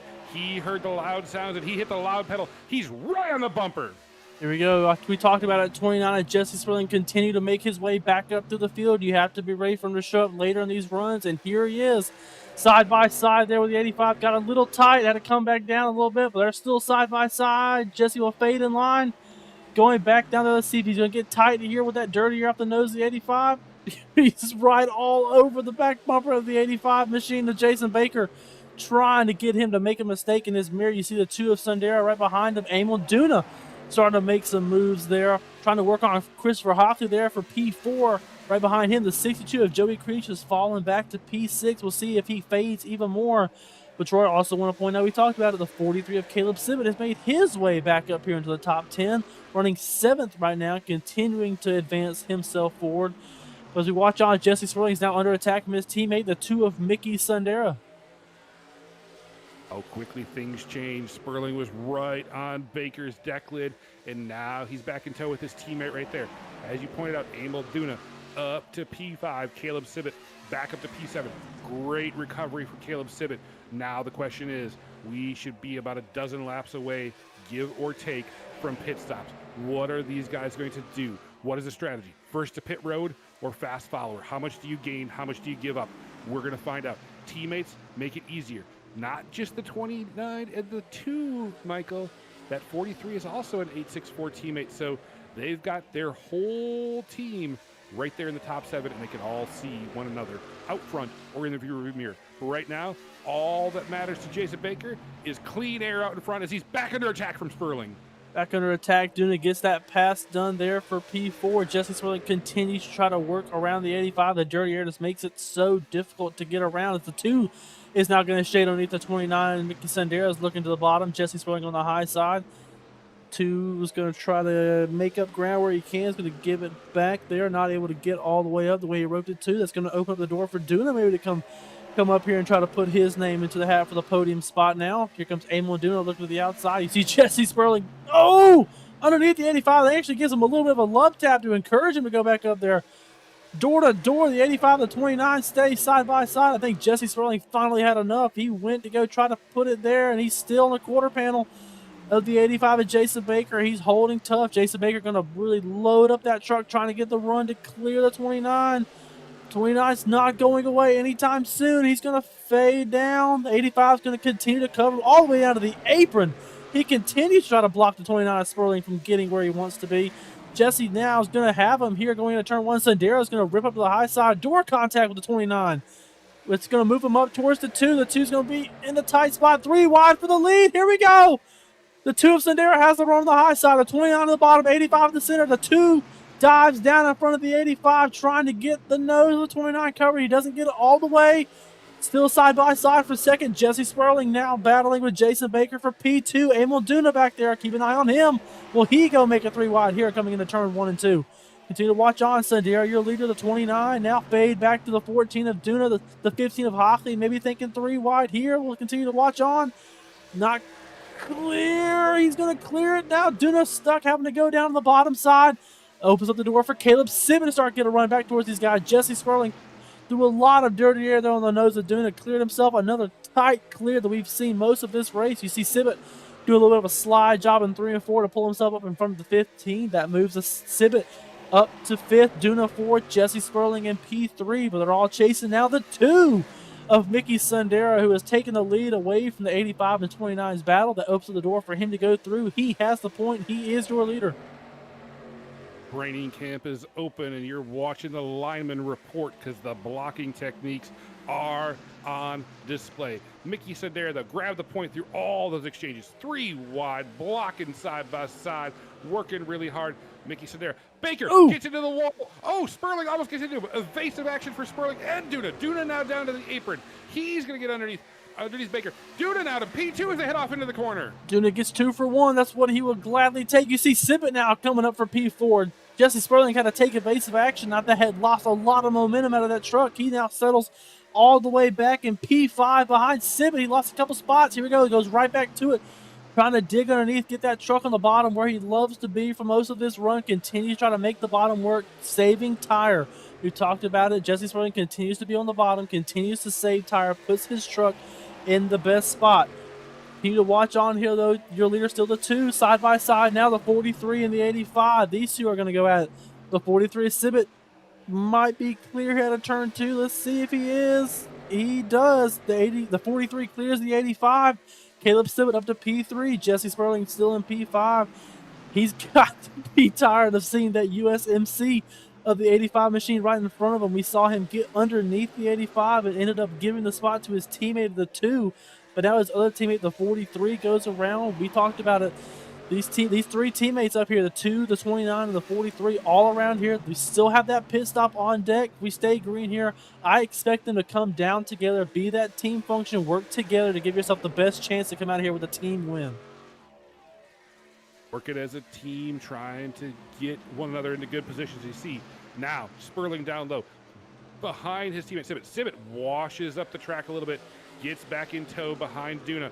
Baker back in tow behind Sibbett. Sperling had to concede, had to fall back in line. Gives a little bit of a gap there, falls back. Is he going to take the low line? He's going to dive it off into the corner. He's going to look down low. Here's Sperling again, chasing down Baker. All of this behind Mickey Sundar out front. Sibbett there now trying to work on Duna. This top pack of 7 has kind of broken themselves clear. Almost 8 trucks, depending on if we can keep everybody in tow. Down low. Sibbett looking underneath Duna. Duna up high. He's going to have the momentum. Can he clear Sibbett? Sibbett's going to be right there on his quarter panel. Duna shuts the door as they head down the straightaway. Yep, Duna's starting to get under attack here. These guys behind him trying to close back up to him. He's pushing hard, trying to go chase down the 2. He's trying to get the run. You see him taking that higher line that we saw Joey Creech running earlier, trying to get the higher line to try to get the run to go chase down momentum and gain some time there on the 2 to maybe get the draft. But it's not going to end up coming to him. He's going to start wearing that right front. You see the Sibbett, who's been running the bottom underneath the 14. He's been doing it very well. He's going to continue to taking that nice line to continue to keep those tires nice and happy. Continue to try to make up ground here. We still have 52 laps to go here in this race. Still plenty of time. Still need to make that pit stop we talked about. But we're definitely getting closer to the window where you start going to have enough fuel. So I think within the next, you would say maybe 8 laps short, we're going to see these guys come down pit road. I'd say 8 or less, but right now I'd say this 2x2 battle is great. Sperling now got underneath Jason Baker, but he's got his teammate right in front of him. There's Caleb Sibbett underneath Duna. Duna way up the track, getting higher than before. He's going to try to get that run, but now Sibbett side by side. Duna cannot shut the door there. He's going to try to use the momentum as they head off into the corner. He's got Sibbett almost to his quarter panel. He clears himself when Sibbett comes up. Here we go. That allows Baker to get back in front of Sperling. Jared Mann hanging around the top side now. Here we go, Michael. We're going to be inside the pit window anytime now. From here on out, the guy should be able to make it to the finish. So now it's just a matter of what do you need? Do you need stuff now and run long, or do you want to run this out and try to get there? We'll see if they try to split it, but here we go. Sibbett and Duna, the battles throughout this front group are heating up, but we know they have to hit pit road. Michael, if you're going to pit as a team, you cannot be caught on the outside when you decide to pit. Definitely not, and they may end up trying to split themselves up, maybe trying to throw in different strategies. That's what you see a lot of team guys do. Sometimes team calls go a little bit different. You may split it. Like I said, we know for sure they have 3 here. I believe there's 4 in total. Try to see if I can find the roster. I don't know off the top of my head.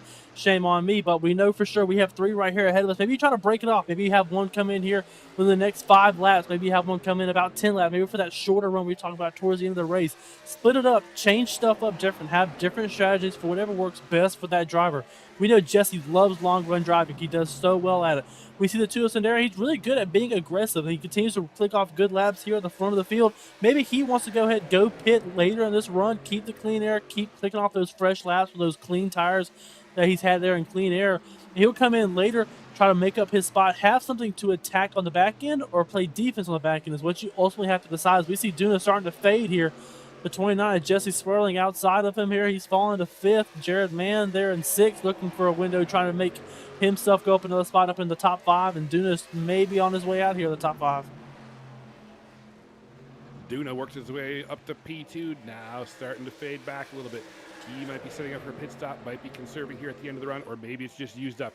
Jared Mann again snuck his way up there.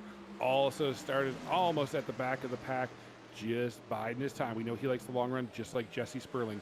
As he starts to look outside Duna, Duna's a little bit tight. He's going to leave his teammate a courtesy lane up there. He's not going to move him up to the wall. Jared Mann going to work the high side, heading off into the corner. We'll see if Duna can hold it down. If those tires are gone, it's going to be hard to hang it on the bottom side. Duna ropes it in a lane off the bottom. Jared Mann around the top side by side. Mann's going to have the momentum, but Duna's going to have the preferred line. We'll see if they start it up before the corner. Again, lap 121. Jared Mann, aggressive move to get to the bottom. Aggressive moving up to the 26. Troy, I'm looking over my time, looking over the timing table. I want to point something out that I just now noticed. We've had 2 pit stops of these guys going in under green. That's the 88 of Kyle Cortese and the 3 of Seth Owens. They have both pitted. They are both a lap down currently, but they have made their pit stop for the end of this race. Maybe some strategy calls from Owens and Cortese. Get in there first. Get to the finish line first. We'll see if they can hammer it out. We'll see how the strategy works out for them. As we see Owens get the wall just a little bit, pushing hard. Got to use those good tires up when you have them. This is the time. You got fresh tires. You have to make up as much ground as possible, because when those guys go into pit, they're going to have the fresh tires. So you have to try to make up as much as you can, but you still have to hang on and do what you can to conserve tires. All of this, we're approaching 44 laps to go. This is going to be a nail biter. But right now, the only nail biting going on is Mickey Sendera figuring out who he's going to thank in victory lane if this thing stays the way it runs right now. But Caleb Sibbett, P2, Michael, had that penalty in stage 2. Barely hung on to the lead lap, and here he is in the final stage looking to knock on the door.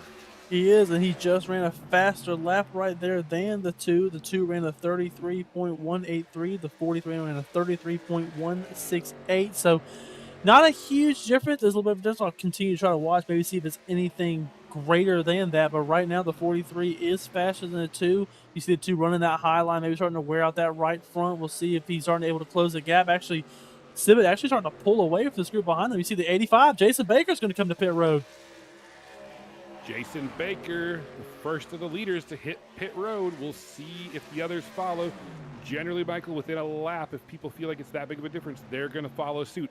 We'll see what the leaders do. Mickey Sendera up front, Caleb Sibbett there in second. You're watching the battle between Mann and Sperling there, and Duna just chilling, watching to see what's going to happen. Entering on the high side here, clearly Sperling is not going to get to pit road. Duna running that high line, not going to get to pit road. We see Caleb Sibbett dip to pit road, though. Sibbett on pit road. Sibbett well and the as 2 our of leader, Mickey Sendera. Sendera. Yep, you saw those 2 go down to pit road. McKinney's also going to go down pit road. I'm actually looking at the lap times right now. Kyle Cortese that lap ran a 32.2. Seth Owens ran a 31.8, while your leaders were running 33.4. So about a second and a half of what they're losing each lap here. These guys got to come in. You can't lose too much ground, especially guys that are closer up here at the front. You saw the 43 and the 2 dip down. So I think we're going to see Jesse Sperling dip down here. Yes, we will. Jesse Sperling. Yes. Sperling headed down on pit road. just like his teammates. Yep. Just a lap later because he was stuck on the high side. That gives the lead to Jared Mann. Jared Mann is going to take the lead here, lead his first laps of the night. He's not going to be upset with leading laps, but then you start asking yourself, what is the strategy call with him and the 14 of Emil Duna, another pair of teammates right there. We'll see these 2 kind of see how they're going to play it, but that brings Taylor Locklear up to P3, Christopher Hockley behind him in P4, and Burt Wojcik hanging there in P5. As we continue to watch over here on the side chart, we have officially a few, I think we're about 6 that have pitted. Here we go. We'll do this, make this easier for all of us. We're going to bring up the bottom bar right here. You'll see all the laps there on the right side of the scoring pylon. That'll tell you the last pit lap that they made. So Duna last pitted on lap 77. Jared Mann with the freshest tires there on lap 127.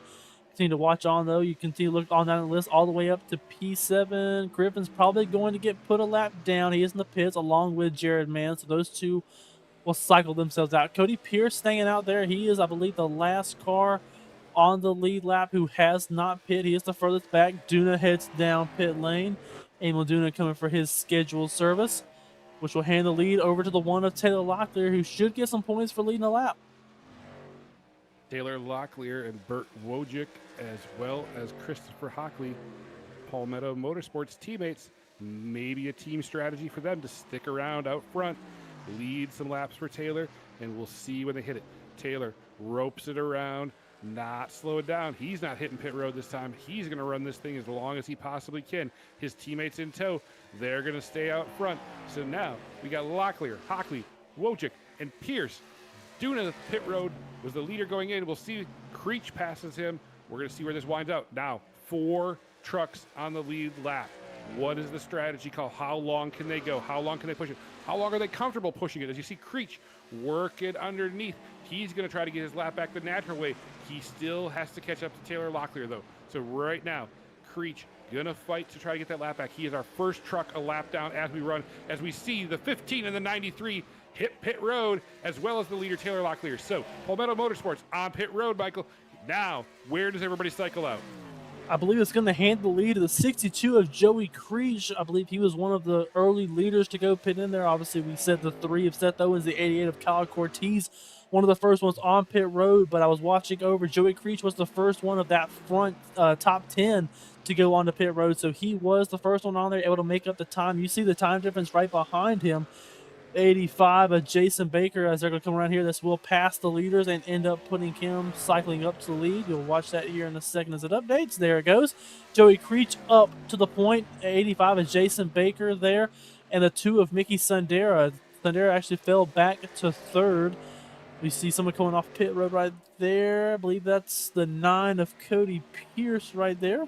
It is. The 9 of Cody Pierce heads off pit road, but the leader, the 62 of Joey Creech, takes back his pole position spot. Let's see if he plays a little bit better defense. We saw continually, we talked about it, he gets up on that higher side, and I think he just burns it off too quick, being up on that higher line. Let's see if he's able to migrate himself down to that lower line and make it work. We're going to see how this cycles out. Creech on the point. Jason Baker second. I'm not sure what happened to the pit stops, but Jesse Sperling back to P11, Michael.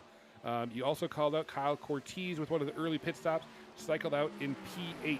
Duna just in front of him, Seth Owens in front of Duna. So a lot of strategy calls here as we watch the battles throughout. We start to see some moving and shaking. There's Cortez heading down low. Here's Sperling. We're going to see what he can do. He's going to get a 3-for-1? A 3-for-1, Michael? 2-for-1, 2-for-1, but he's going to set up Taylor Locklear in the process too. Sperling pushing hard to get back up front. Yeah, you saw Kyle Cortez kind of checked up that group there in the middle of the corner. Chris Griffin had to check up a little bit there. He didn't run him over and put the bumper to him. Kyle Cortez a little bit off pace, it looks like. You see Griffin able to go around him. Obviously, Cortez on a little bit older tire. Actually, a good bit older tire, 9 laps. I'm actually looking there on the screen right there. Chris Griffin, 9 lap fresher tires, which is just a huge difference, especially if Cortez pushed it hard there on those stickers, which he may have trying to go make up as much time as he could. That may have hurt the tire in the later bit of this run.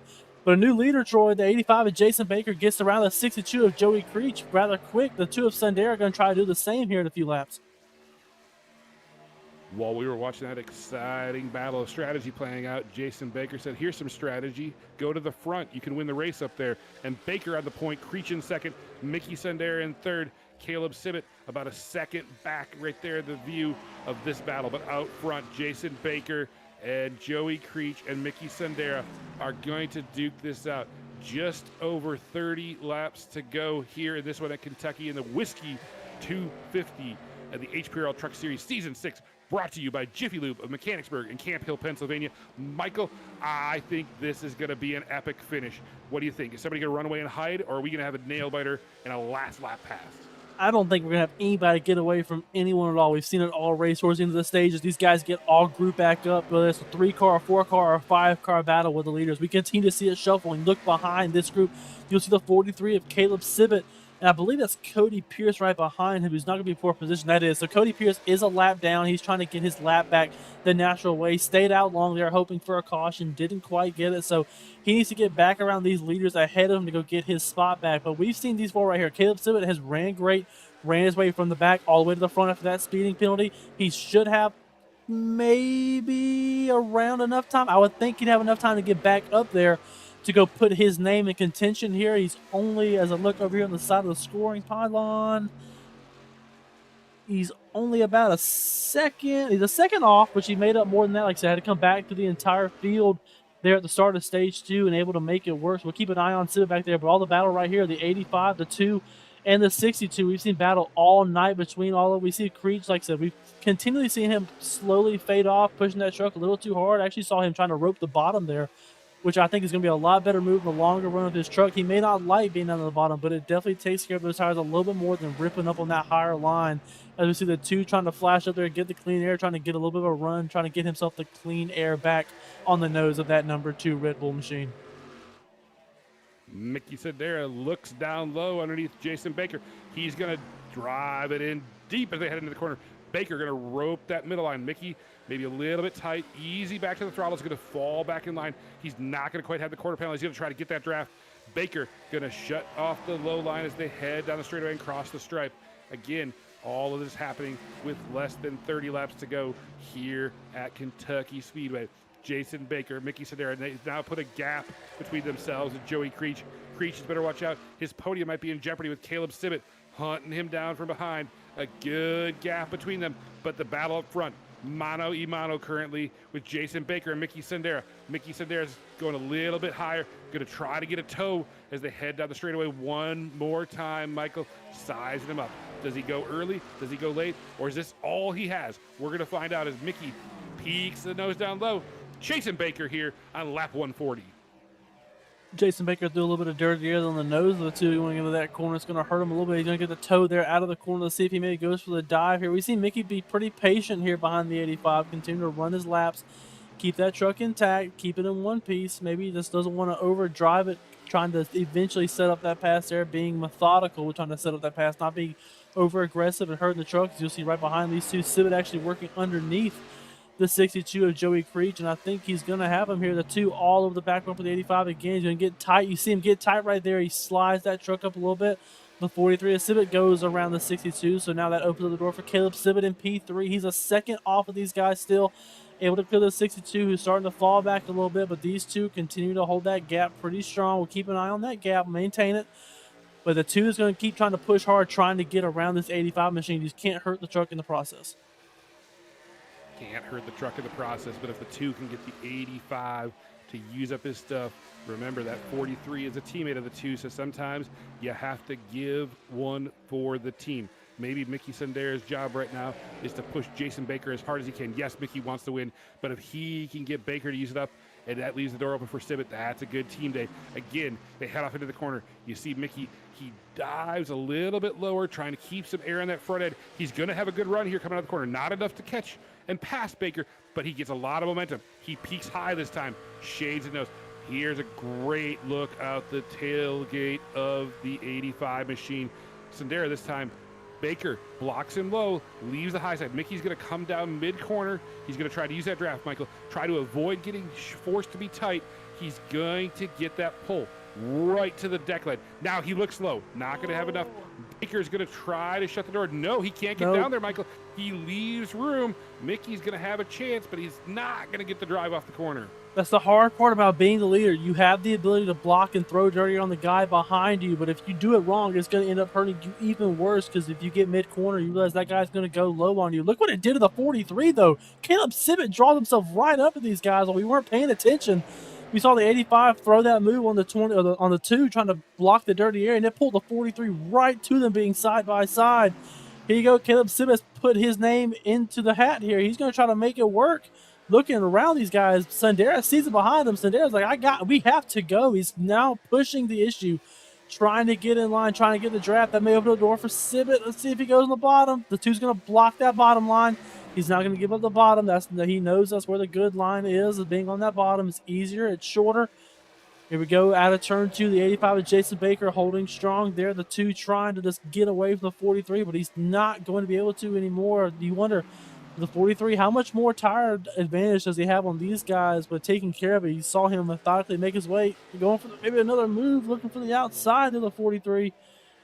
Sibbett trying to look around, trying to find some speed to get around this 2. The 2's got to start sweating, seeing that in his mirror, and getting ever more frustrated not being able to get around the 85. He's going to go to the high line, going to try to get the run built up, try to see if he goes for the crossover here out of this corner. See him start to draw up there. Continue to watch on with these three. A 3-car breakaway with the car in P4, Joey Creech, now about 3 seconds off of our leaders. The 2 and the 43 need to be working together here. They're teammates right now. They're fighting each other harder than they're fighting Baker, and Baker is loving what he's seeing. He's loving to see them using their stuff up, trying to work one another.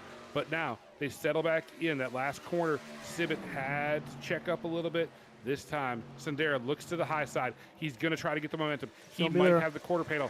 He's there. He's got the position. Baker's got to leave the courtesy lane. Sendera to the high side. Now Sibbett can choose where he wants to go. His teammate has got Baker pinned down to the bottom. Sibbett ropes the bottom, chases it up a little bit. Mickey Sandera's got the lead. You saw Baker get tight. Sandera back to the point, and he's clear.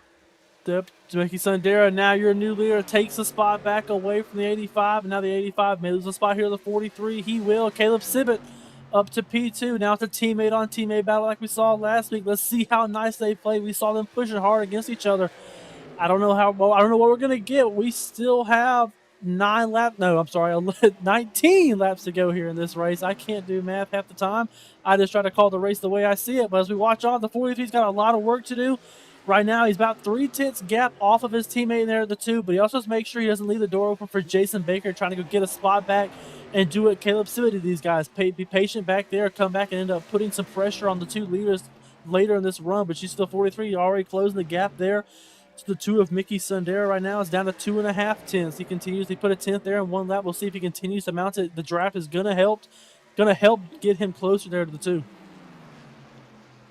We're going to continue to watch this battle up front. No disrespect to everybody else battling hard deeper in the field, but Jared Mann got around Joey Creech for P4, and he's over 3 seconds behind this battle. So if that closes up, you'll see it. But right now, it's everything happening up front with these top 3.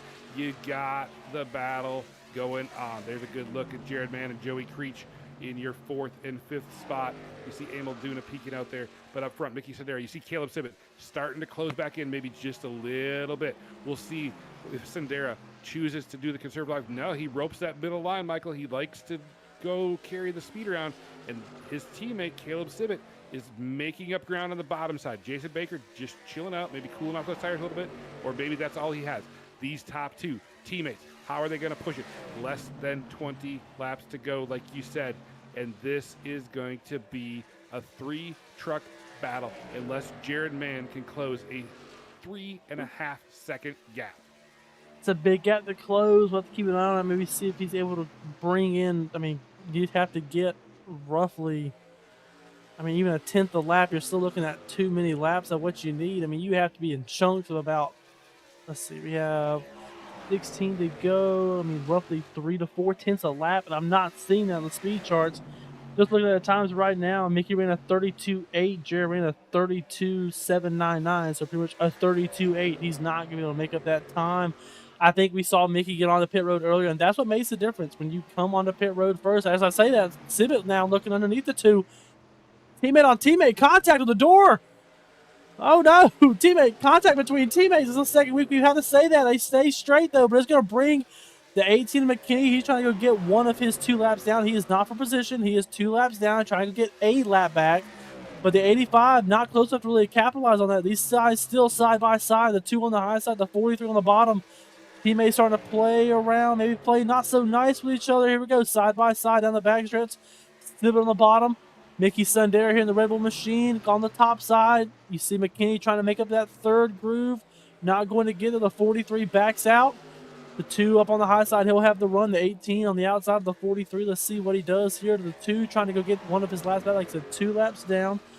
The 18, he is in 16th, 2 laps down. As we watch on, that's going to give the spot back to Mickey Sandera. He's going to be able to calm that truck back down, get settled back in. But what it did is it brought Caleb Sibbett to the back all the way to Jason Baker. Jason Baker may have a shot to go back for P2 here, Troy. Jason Baker closed up on Caleb Sibbett. Right now, these leaders have to be thinking, just go, Jerry, go. We don't want to be tight. You saw with Jerry roping the top side, not interfering, but it blocked Caleb's exit. He had to take a shallower exit, allowed Jason Baker to close up. And now they all are closing back to Mickey Sandera. Mickey gave that high side to the 18 of Jerry McKinney to let him around. Now it's back to the 3-truck battle, but it's very, very close. Mickey had put a little bit of a gap after all those exchanges, but now Caleb Sibbett back almost to his bumper, about a truck length back, and Jason Baker again closed back up. It's like a second life. Jason Baker goes, let's go. Caleb Sibbett says, you stay there. I've got the leader in front of me. And meanwhile, Mickey Sandera says, back to back. Sounds good to me. All of this happening with just over 10 laps to go here at Kentucky. Yep, as we said, we have not had a repeat winner so far this season. 5 races, 5 different winners. Will we see a repeat today here of the 2 going to victory lane? We'll have to watch on. But as we continue to roll on here, you see McKinney starting to pull away. It's going to help the 2, getting that dirty air away from him. He doesn't want the 2 to get around him and then be stuck in front of him. That's going to throw dirty air. It's going to hurt his truck more and more. So he's happy to see the 18 go around and start to build himself away from this group behind him. But he's still got his hands full. It's still rolling strong there ahead of Caleb Still behind him. It's about 2.5 tenths around that gap we were talking about. He's held strong. He loves that higher entry. You actually see Sibbett and Baker have also done a little bit of the same thing, not exactly getting immediately to the bottom, having that kind of slow transition down to the bottom of the corner to try to maximize your exit and not so much focus on your entry, but maximize the exit, which is really what you want to do when you're trying to get away. If you work on your entry, you work on entry when you're trying to maybe make a pass with people, put pressure on people in front of you. That's just not what these guys need right now. They continue to try to work on the exit. Don't let the guys get the draft and get the run behind you. Put yourself in the best spot on the exit to try to keep yourself out there in the clean air. Try to keep yourself in the clean air with less than 10 laps to go here at Kentucky. Meanwhile, in the chat, Derek Grigsby says, watch for Taylor Locklear. He ran long. Let these other guys burn their stuff up. Derek, I hope he's got superpower in there because over 5 seconds back is a long way to go with less than 10 laps as we start to see the battle again for the lead. Sundera roping the same line in the middle to the top side that he's been doing. Sibbett looking down low, not able to pull up on him. Both of them still keeping an eye on Jason Baker hanging out there in P3. They don't want to give up those top 2 spots. Teammate, one of them wants to win this race. The question is, who's going to be there on the last lap? We're currently on lap 159, so when they come by this time, we're going to have 8 laps to go. It's going to be a strong fight to the finish. I don't think we've seen every move in the book, Michael. I think they still have more to show us in these last 8 laps when they come across the stripe. I agree. I still think there's the last lap gas out of the 43 and the 85 as well. The 85 kind of in the hardest spot to be. You got 2 teammates ahead of you, so it's hard to really go make a move when you got 2 guys to beat as opposed to just trying to beat 1. But the 43 of Caleb Sibbett continue to kind of run in that same zone of about 2.5, 3 seconds. I'm sorry, 2.5 to 3 tenths. Big difference there. 2.5 to 3 tenths behind his teammate, the 2 of Mickey Sundera. I don't know if maybe he's playing nice, trying to save up those tires maybe for a last lap push. You see him on the bottom there. Mickey Sundera still on the high side, trying to make that time up. Still at about 2:10. We'll try to see if we can get the ticker pulled up. That way y'all can follow along with it as well. But not much movement. But, I mean, we still have 6 laps to go here, so still time to make moves. But are we going to see an aggressive teammate-on-teammate action like we saw last week, or maybe it ends up hurting both of them? Are they going to try to hand the win to the 85? I think it's what the 85 wants to see. Jason Baker wants to see these 2 go up and tussle and fight with each other and maybe end up probably taking each other out is what he would love to see. But hurting those 2 trucks would put himself in a great position to go and steal a win here at Kentucky. Sometimes stealing one's the way to go. Getting 6 laps to go this time across the stripe. That was the end of lap 161. We're on lap 162. 6 laps to go. There should not be any lap traffic in the way. It looks like Kyle Cortez is the last truck on the lead lap, about 24 seconds back. I think the truck you saw in front of the shot there was still McKinney pulling away. So it should be up to these 3 trucks, and they're going to decide who is victorious here in the Whiskey 250 right now. Mickey Sundera is still on the point. Caleb Sibbett biding time in P2. Again, if you're going to push a teammate, the last lap is the time to do it. But you said it, Michael. Is Jason Baker just waiting for an opportunity to put the teammates in a bad spot together and get a 2-for-1? Is it going to be happy hour and he declares the victory shot at the end? We're going to find out with now under 5 laps to go. I don't know, but if Mickey Sundera is able to hold on and keep this spot that he's been trying so hard to get, he's definitely going to need a shot of some whiskey in this race. So much stress watching your teammate who's continually ran from the back of the field all the way up the field. You see him continue to close the gap there. You saw in 3 and 4 how close he gets. Sundera's just trying to hold on for these last few laps. You don't want to give it away here. If he's able to hold on, just imagine how much of a relief it is to finally see a checkered flag. But as if you're Caleb Sibbett, you don't want it to end yet. You want as many laps as it takes to go get the guy ahead of you. It doesn't matter if it's a teammate or not. That is a race win. That is a trip to victory lane. That is your name on a trophy. You got to go send everything else you have to try to go get that because it's so hard. Oh, Jason Baker the wall. Jason Baker, big contact there out of turn 4.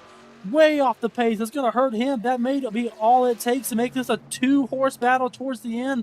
As we get close to 3 laps to go here, the 2 and the 43 are going to be not side by side, but nose to tail. teammates both from 864 Motorsports continuing to try to go put another win in the win column for that team, Troy. Teammates up front, they saw the gap. They guarantee they were talking to one another. They know they have a little bit of breathing room, but there's not a lot of time left. If Caleb Sibbitt's going to go, it's time to go. 2 laps to go here at Kentucky. No matter what, Michael, any of these top 3, if any of these top 3 cross the line first under the checkered flags, it will be our first repeat winner of season 6. All of them have one in the bank. Who's going to get number 2?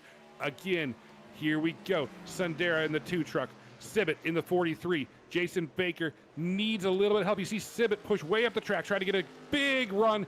They're going to be coming down to 2 laps to go. 1 lap to go, excuse me. That will be the white flag. Mickey Sundera has nothing but green wall ahead of him. No traffic in front. The gap 4/10 behind to his teammate, the 43. We saw him get tight there in 3 and 4, trying to put all the power down to go chase him down. But it's not going to be enough. 2 corners left to go for the Red Bull machine. I believe the first race with that sponsor there on the 2 of Mickey Sundera. And it's going to end up headed to victory lane. Pour yourself a glass. Have yourself a day. Mickey Sundera, his 2nd win of the season. Mickey Sundera wins at Kentucky.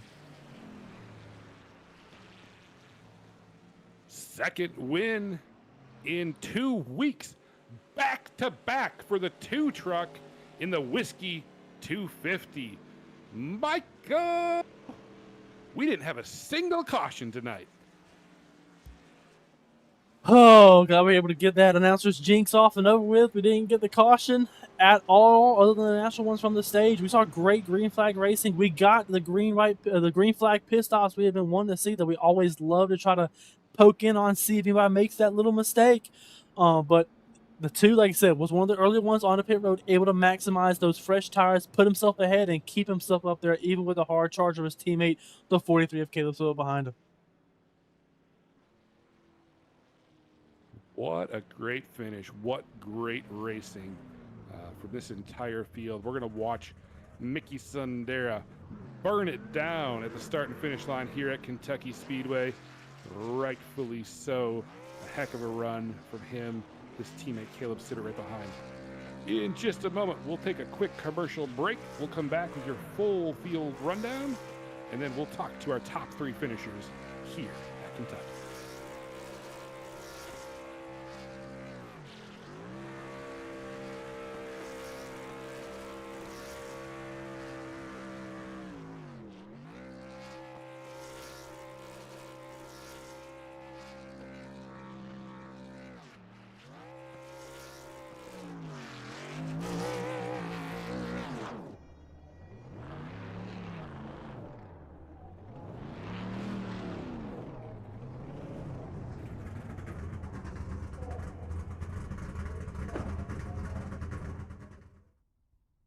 Racing isn't easy, but experiencing it is. iRacing puts you in the driver's seat with the industry's leading sim racing game. Drive on laser scan replicas of the greatest racing circuits from around the world. Go head to head against other drivers chosen by skill-based matchmaking to ensure competitive racing at every level. Compete across all your favorite series in officially licensed cars engineered to deliver the most accurate driving experience possible.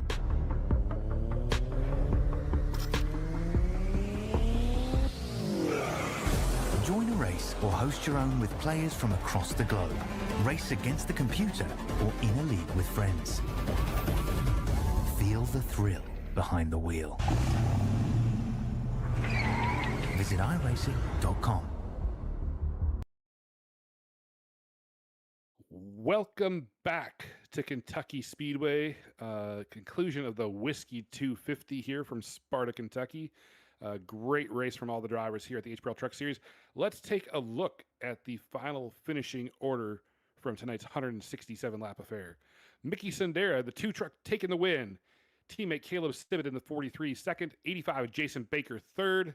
Fourth to the 26 of Jared Mann. Fifth to the 1 of Taylor Locklear, pushing hard, pitting late. The 62 of Joey Creech brings it home 6th. 29 of Jesse Sperling, 7th. 8th goes to the 15 of Christopher Hockley, 9th to the 14 of Emil Duna, and then the top 10 rounded out by the 12 of Chris Griffin. And in P11, you have the 93 of Bert Wojcik. In P12, the 74 of Brian Torrey. P13, the maiden voyage of the 88 of Kyle Cortez. P14, the 3 of Seth Owens. P15, the 9 of Cody Pierce. P16, the 18 of Jerry McKinney. And in P17, the 58 of Joshua Baker.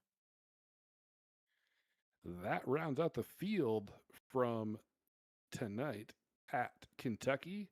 And with that, we're going to move on to our post race interviews. And we're going to bring in our third place finisher this evening, the 85 of Jason Baker. Jason, no cautions, long runs. Oh yeah, that was How did it feel, man? I love it when they go like that, but this was a grueling one just because of the off throttle time. And I mean, there was 4 or 5 of us up there. I think 4 of us ended up finishing leading 30 or more laps. And it's just like you're right on top of each other in this league. At any given week, anybody can win really. Yeah, we saw a heck of battles there. We saw you obviously working against teammates there in the final stint. The three of you well checked out on the rest of the field in the closing laps. Looks like you were close enough to make a move, but maybe with a couple to go, you might have got a little bit of the wall. Did you have anything for them if that wouldn't have happened? No, honestly, I don't think I would have. The only shot that I had was if they got side by side. And then, I mean, obviously that's going to slow their progress down and allow me to get back in the fight. But those two and Jesse, I mean, their whole team was on it tonight. And I was good for that first half of the run, but then the last half they were doing something that I wasn't, and it was working for them. I could stay with them, but there was no way I could pass any of them. It was really hard to pass tonight. Jason, obviously, congratulations on your third place finish. Another strong run out of you. Obviously, trying to work yourself up in the point standings. Kind of going off what Troy said, you had a little bit of contact there in the wall. Obviously, a lot of chase tonight. Do you feel like the track progressively got tighter and tighter as you went on? Did you maybe get the truck get a little bit more loosely on the run? I feel like most of the times when we come to Kentucky, you get that turns 3 and 4 just build super duper duper tight. I was just trying to see if maybe things changed or did that kind of follow through on that. Absolutely. No, it was a typical Kentucky race, with the exception of in the past the leader if you had the clean air, you could check out. You get the second, third, fourth, fifth trying to fight each other for position and everything like that. You could check out, and then as soon as you broke the draft, you could kind of just run your own race and let it be. But this package that they've got on the truck right now, it's hard to pull out. It's the same thing like we've seen at Indy. It's very hard to break that bubble, but once you get inside that bubble, it's hard to break it to be able to make a move on the guy in front of you. So that's really what everybody was dealing with tonight. I mean, pushing off of 4 especially, you had to be really throttle patient on when you got back to it and in the middle of 3 and 4. But it was a hell of a race. It was fun. Well, obviously, a good finish for you there. Troy, do you have anything else here for our P3 finisher? No, Jason, like Micah said, heck of a run. Congratulations to you. Now we want to hand the mic over to you, let you do your shout out, sponsor plugs, and thank whoever you want. Yeah, I'd like to thank my brothers. I mean, we practiced throughout the week. You know, JD's our paint guy, so this paint that I've got, I mean, 100% all on him. So I appreciate that. Duna for putting the league together, because honestly, it has not been like this in years past where, I mean, hell, I think this is the first time we've had a repeat winner for this season. You guys for putting the broadcast on. And then I'd like to thank Jiffy Lube of Mechanicsburg in Camp Hill, Pennsylvania. Awesome. Well, again, Jason, heck of a run. Great battle. Fun to call. And Great Vickers to Auto watch. Parts. And Vickers, yes. Yeah, I forgot about Vickers there for a second. It's all good. Again, congratulations on P3. We look forward to seeing you next week, sir. All right, guys, have fun. Thank you. ladies and gentlemen, your third place finisher, the 85 of Jason Baker.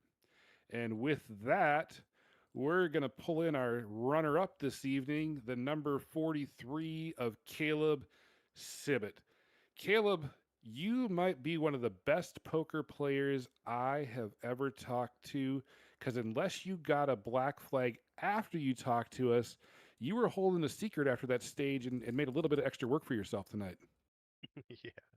Yeah, no, right after we talked, I guess I got a little too confident. The lights hadn't came on yet. I ain't got the best eyes, so I couldn't see the line. I should have been looking a little left, so jumped the restart a little bit, got the black flag, had to serve it, and then I put on a show for y'all at least. It was like I was leading, trying to hold off the leaders there to keep my lap. Well, we did call that out, and we did ask Jesse during the second stage if he was being nice or if you were just outrunning him. He said it was legit. You were staying ahead of him, but he was going to be nice if he needed to. But talk us through what that run back through the pack was, because I think you restarted like P15, and obviously you were there battling at the end with your teammate. Yeah, it was one of those things where I knew my teammates were up front. I knew I needed to get a good start, but honestly, I had no idea what it felt like to be in the pack back here. I told y'all it was hard racing and it was really, I mean, air packed and all, but man alive, I had to kind of balance that side of take the run when I had it, but don't push too hard, save tire. I was able to get some really good runs, work my way back up through the pack. I knew I needed to be top five to have a chance once we pitted if it went green. So I think I don't know where I ended up. Where was I? Second, third, going in the pit road. I think Uh, you were. I think you were I second at believe the so. time. There was a few Yep, early calls and shifting around, but I think you that's were right. P2. Yeah, Mickey had a really good stop. I gained on him a little bit. We knew what we had to do is stay there. Baker was in front of us. He was fast too, but we both got by him after Mickey, of course, got underneath him. So at the end there, I thought I'd had something for him, but Mickey had the perfect line to mess up my really weird line that y'all got to watch all night. Well, weird line or not, it worked out. But Michael, I'll let you talk to Mr. Sibbett. Caleb, obviously, congratulations. Third place finish there. A good points day for the 43 machine. We know there was obviously only 5 points handed out for the stage, handed out each stage there with not enough cars in the field. But kind of talking back a little bit more, diving deeper into your run back up through the field. Obviously, we talked about on the broadcast turn 3 and 4 being the biggest issue of being tight. Did you kind of prefer coming in, maybe running that higher line, or did you kind of like being set on the bottom line of going in there in 3 and 4? Yeah, no, if y'all watched every lap, I kept it consistent the whole time. I never went high until that last lap where I was like, man, alive, I got to do something with Mickey to see if I can get a run. It didn't work. But I let off, I go down low, of course, let my truck ride all the way up to the wall. Really weird line, but that the front stretch is so weird here at Kentucky. It's kind of like Homestead and a track, but that front stretch tips off. It's never really straight, so it gives you a really good lot of room to be able to push up, save tire. I was able to do that really well. Jesse was too. I hate he got. I think he blew through his spots there at the end. It would have been a 1, 2, 3, 8, 6, 4 finish for sure. But at the end of the day, really good run. Mickey just got it. Pit stops. I told y'all last time that I was in the top three. I've got to work on the pit stops. It came back and bit me. Yes, sir. One more thing, kind of piggybacking off what you said about Jesse. Obviously, last week had a little bit of contact there between the 864 teammates. We saw you and Mickey kind of playing a little fight there when y'all were both chasing down Jason Baker. Were you kind of just trying to help him as much as you can, or if you got around him, were you going to try to take that spot, knowing that y'all are going to try to maybe end up getting around the 85 there towards the end of this race? Yeah, no, if I was there, I was passing him, man. We do that. I mean, all three of us are really talented, I feel like. We put in a lot of work. We know how each other's gonna race. I did get a little loose there and got up on him, but even last week with them, that's just the act of hard racing. I mean, I wouldn't have it any other way. Would never want Mickey to yield a spot to me. I wouldn't do it either. We're really competitive and we're fast, and I'm glad that we're leading the team points. We're finishing 1 and 2. We're getting top threes and wins all the time. There's more to come. Yes, sir. Obviously, looking forward to try to get some more momentum there over for the team points. Obviously, for the individual drivers yourselves, trying to put yourself up in the chase. Grid run. Also, we're going to hand the mic to you for your shout outs and your sponsor plug, sir. Yeah, first and foremost, thank JB Lube of Mechanicsburg and Camp Hill, Pennsylvania. Vickers Auto Parts in Chesney, South Carolina, right off Alabama Road. Give them a call. They ship all over the states. Any parts needs that y'all need. Wish that Vickers would have been in the top three there, like I said, but we'll do it next week. Thank y'all for doing the broadcast. Mill does a really good job of hosting the lead. We got some clean drivers. I know y'all noticed that tonight. I don't think we had a caution, so really fun racing with everybody. Got to give a shout out to my teammates Mickey and Jesse. We really put in a lot of work, and I think it's showing on the track.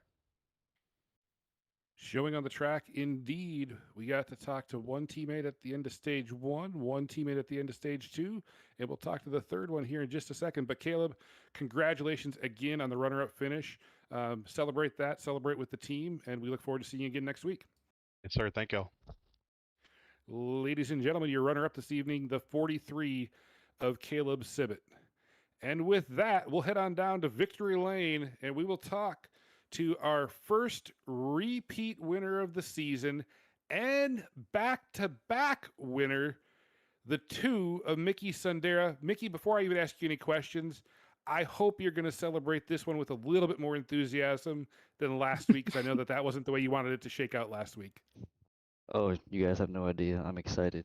I don't know if you can hear it in my tone, but yeah, this was a good one for sure. Well, Mickey, we saw you, bide some time early in the race, and then as kind of stage two rolled in, you started to make your presence known a little bit more, and then obviously when the pay window opened, you were there. It looked like you like to run maybe a little bit of a higher line, maybe a little bit of a late apex, and bring it on down compared to your teammate Caleb Sibbett. What was your approach there as the race progressed, and you saw the front was indeed attainable? Yeah, no, it was about conserving your tires early on in the run and not burning them up. And I tried to stay as low as I could, and then once the time came, I moved up in three and four just to get that drive off of four to maintain that little gap that I had.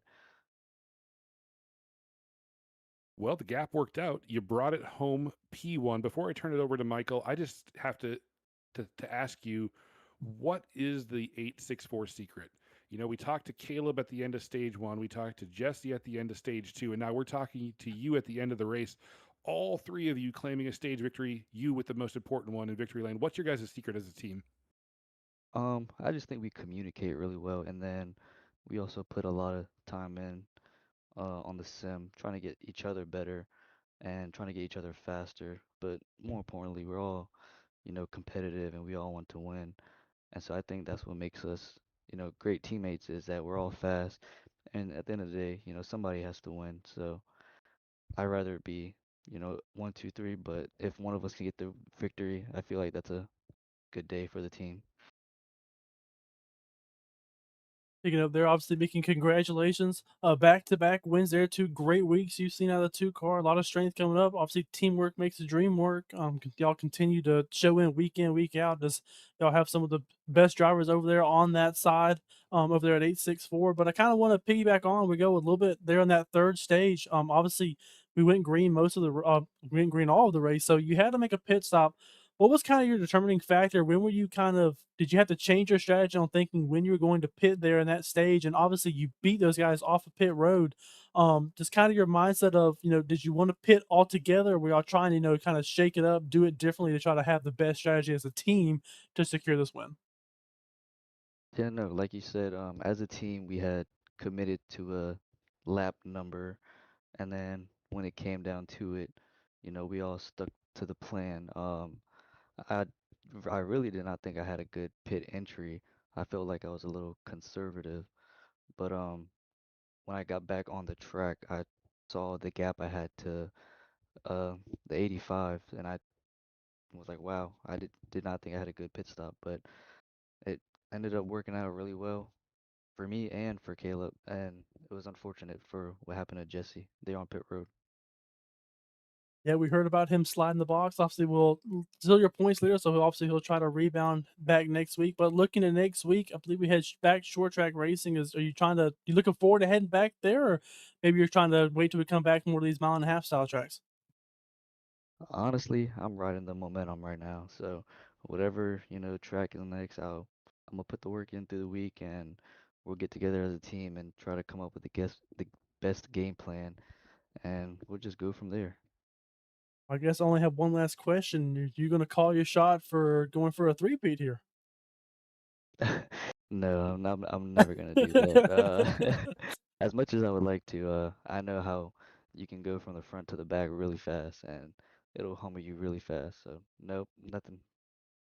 All right. Well, obviously, congratulations. 2 weeks, 2 wins. Congratulations to you and your team. We're gonna let you have the mic for your shout outs and your sponsor plugs. Yeah, first and foremost, thanks to Jiffy Lube, Mechanicsburg, and Camp Hill, Pennsylvania. I want to thank Vickers Auto Parts. I want to thank you guys for putting on an amazing broadcast, doing of course for the league. And then I want to also give a shout out to GB22 Designs for this awesome paint scheme. He did a fantastic job. It was just as fast. And I just want to thank everyone for watching every week, and who makes this league what it is. It's really fun. I'm enjoying it. A lot easier to enjoy from Victory Lane, especially the second week in a row. Again, Mickey, congratulations on the win, and we look forward to seeing you next week in Milwaukee. I also have to give a shout out to my 864 teammates. I don't want to forget them. Jesse, Caleb, and Josh. All right, great shout out again, Mickey. Congratulations, and we'll see you at Milwaukee. Yes, sir. Thank you guys.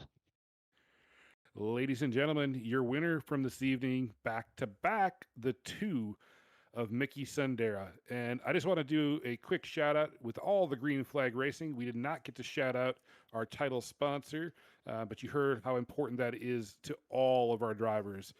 Jiffy Lube of Mechanicsburg and Camp Hill, Pennsylvania is proud to support grassroots racing and the sim racing community. We provide fast, reliable automotive maintenance to help keep our customers on the road with confidence. From oil changes and inspections to preventative maintenance and vehicle care, we're committed to quality service in the Mechanicsburg and Camp Hill, Pennsylvania communities. Just like racing, vehicle maintenance depends on performance, reliability, and attention to detail. We're excited to support the HPRL Truck Series and the drivers, teams, and fans who love motorsports. Jiffy Lube of Mechanicsburg and Camp Hill, Pennsylvania. Leave worry behind. Well, Michael, the one that left worry behind this week was definitely the two of Mickey Sendera, back-to-back winner. Great racing all throughout the field, and only two cautions for the stage breaks. That's probably pretty exciting for these guys, considering some of the elbows up racing we've had as of late.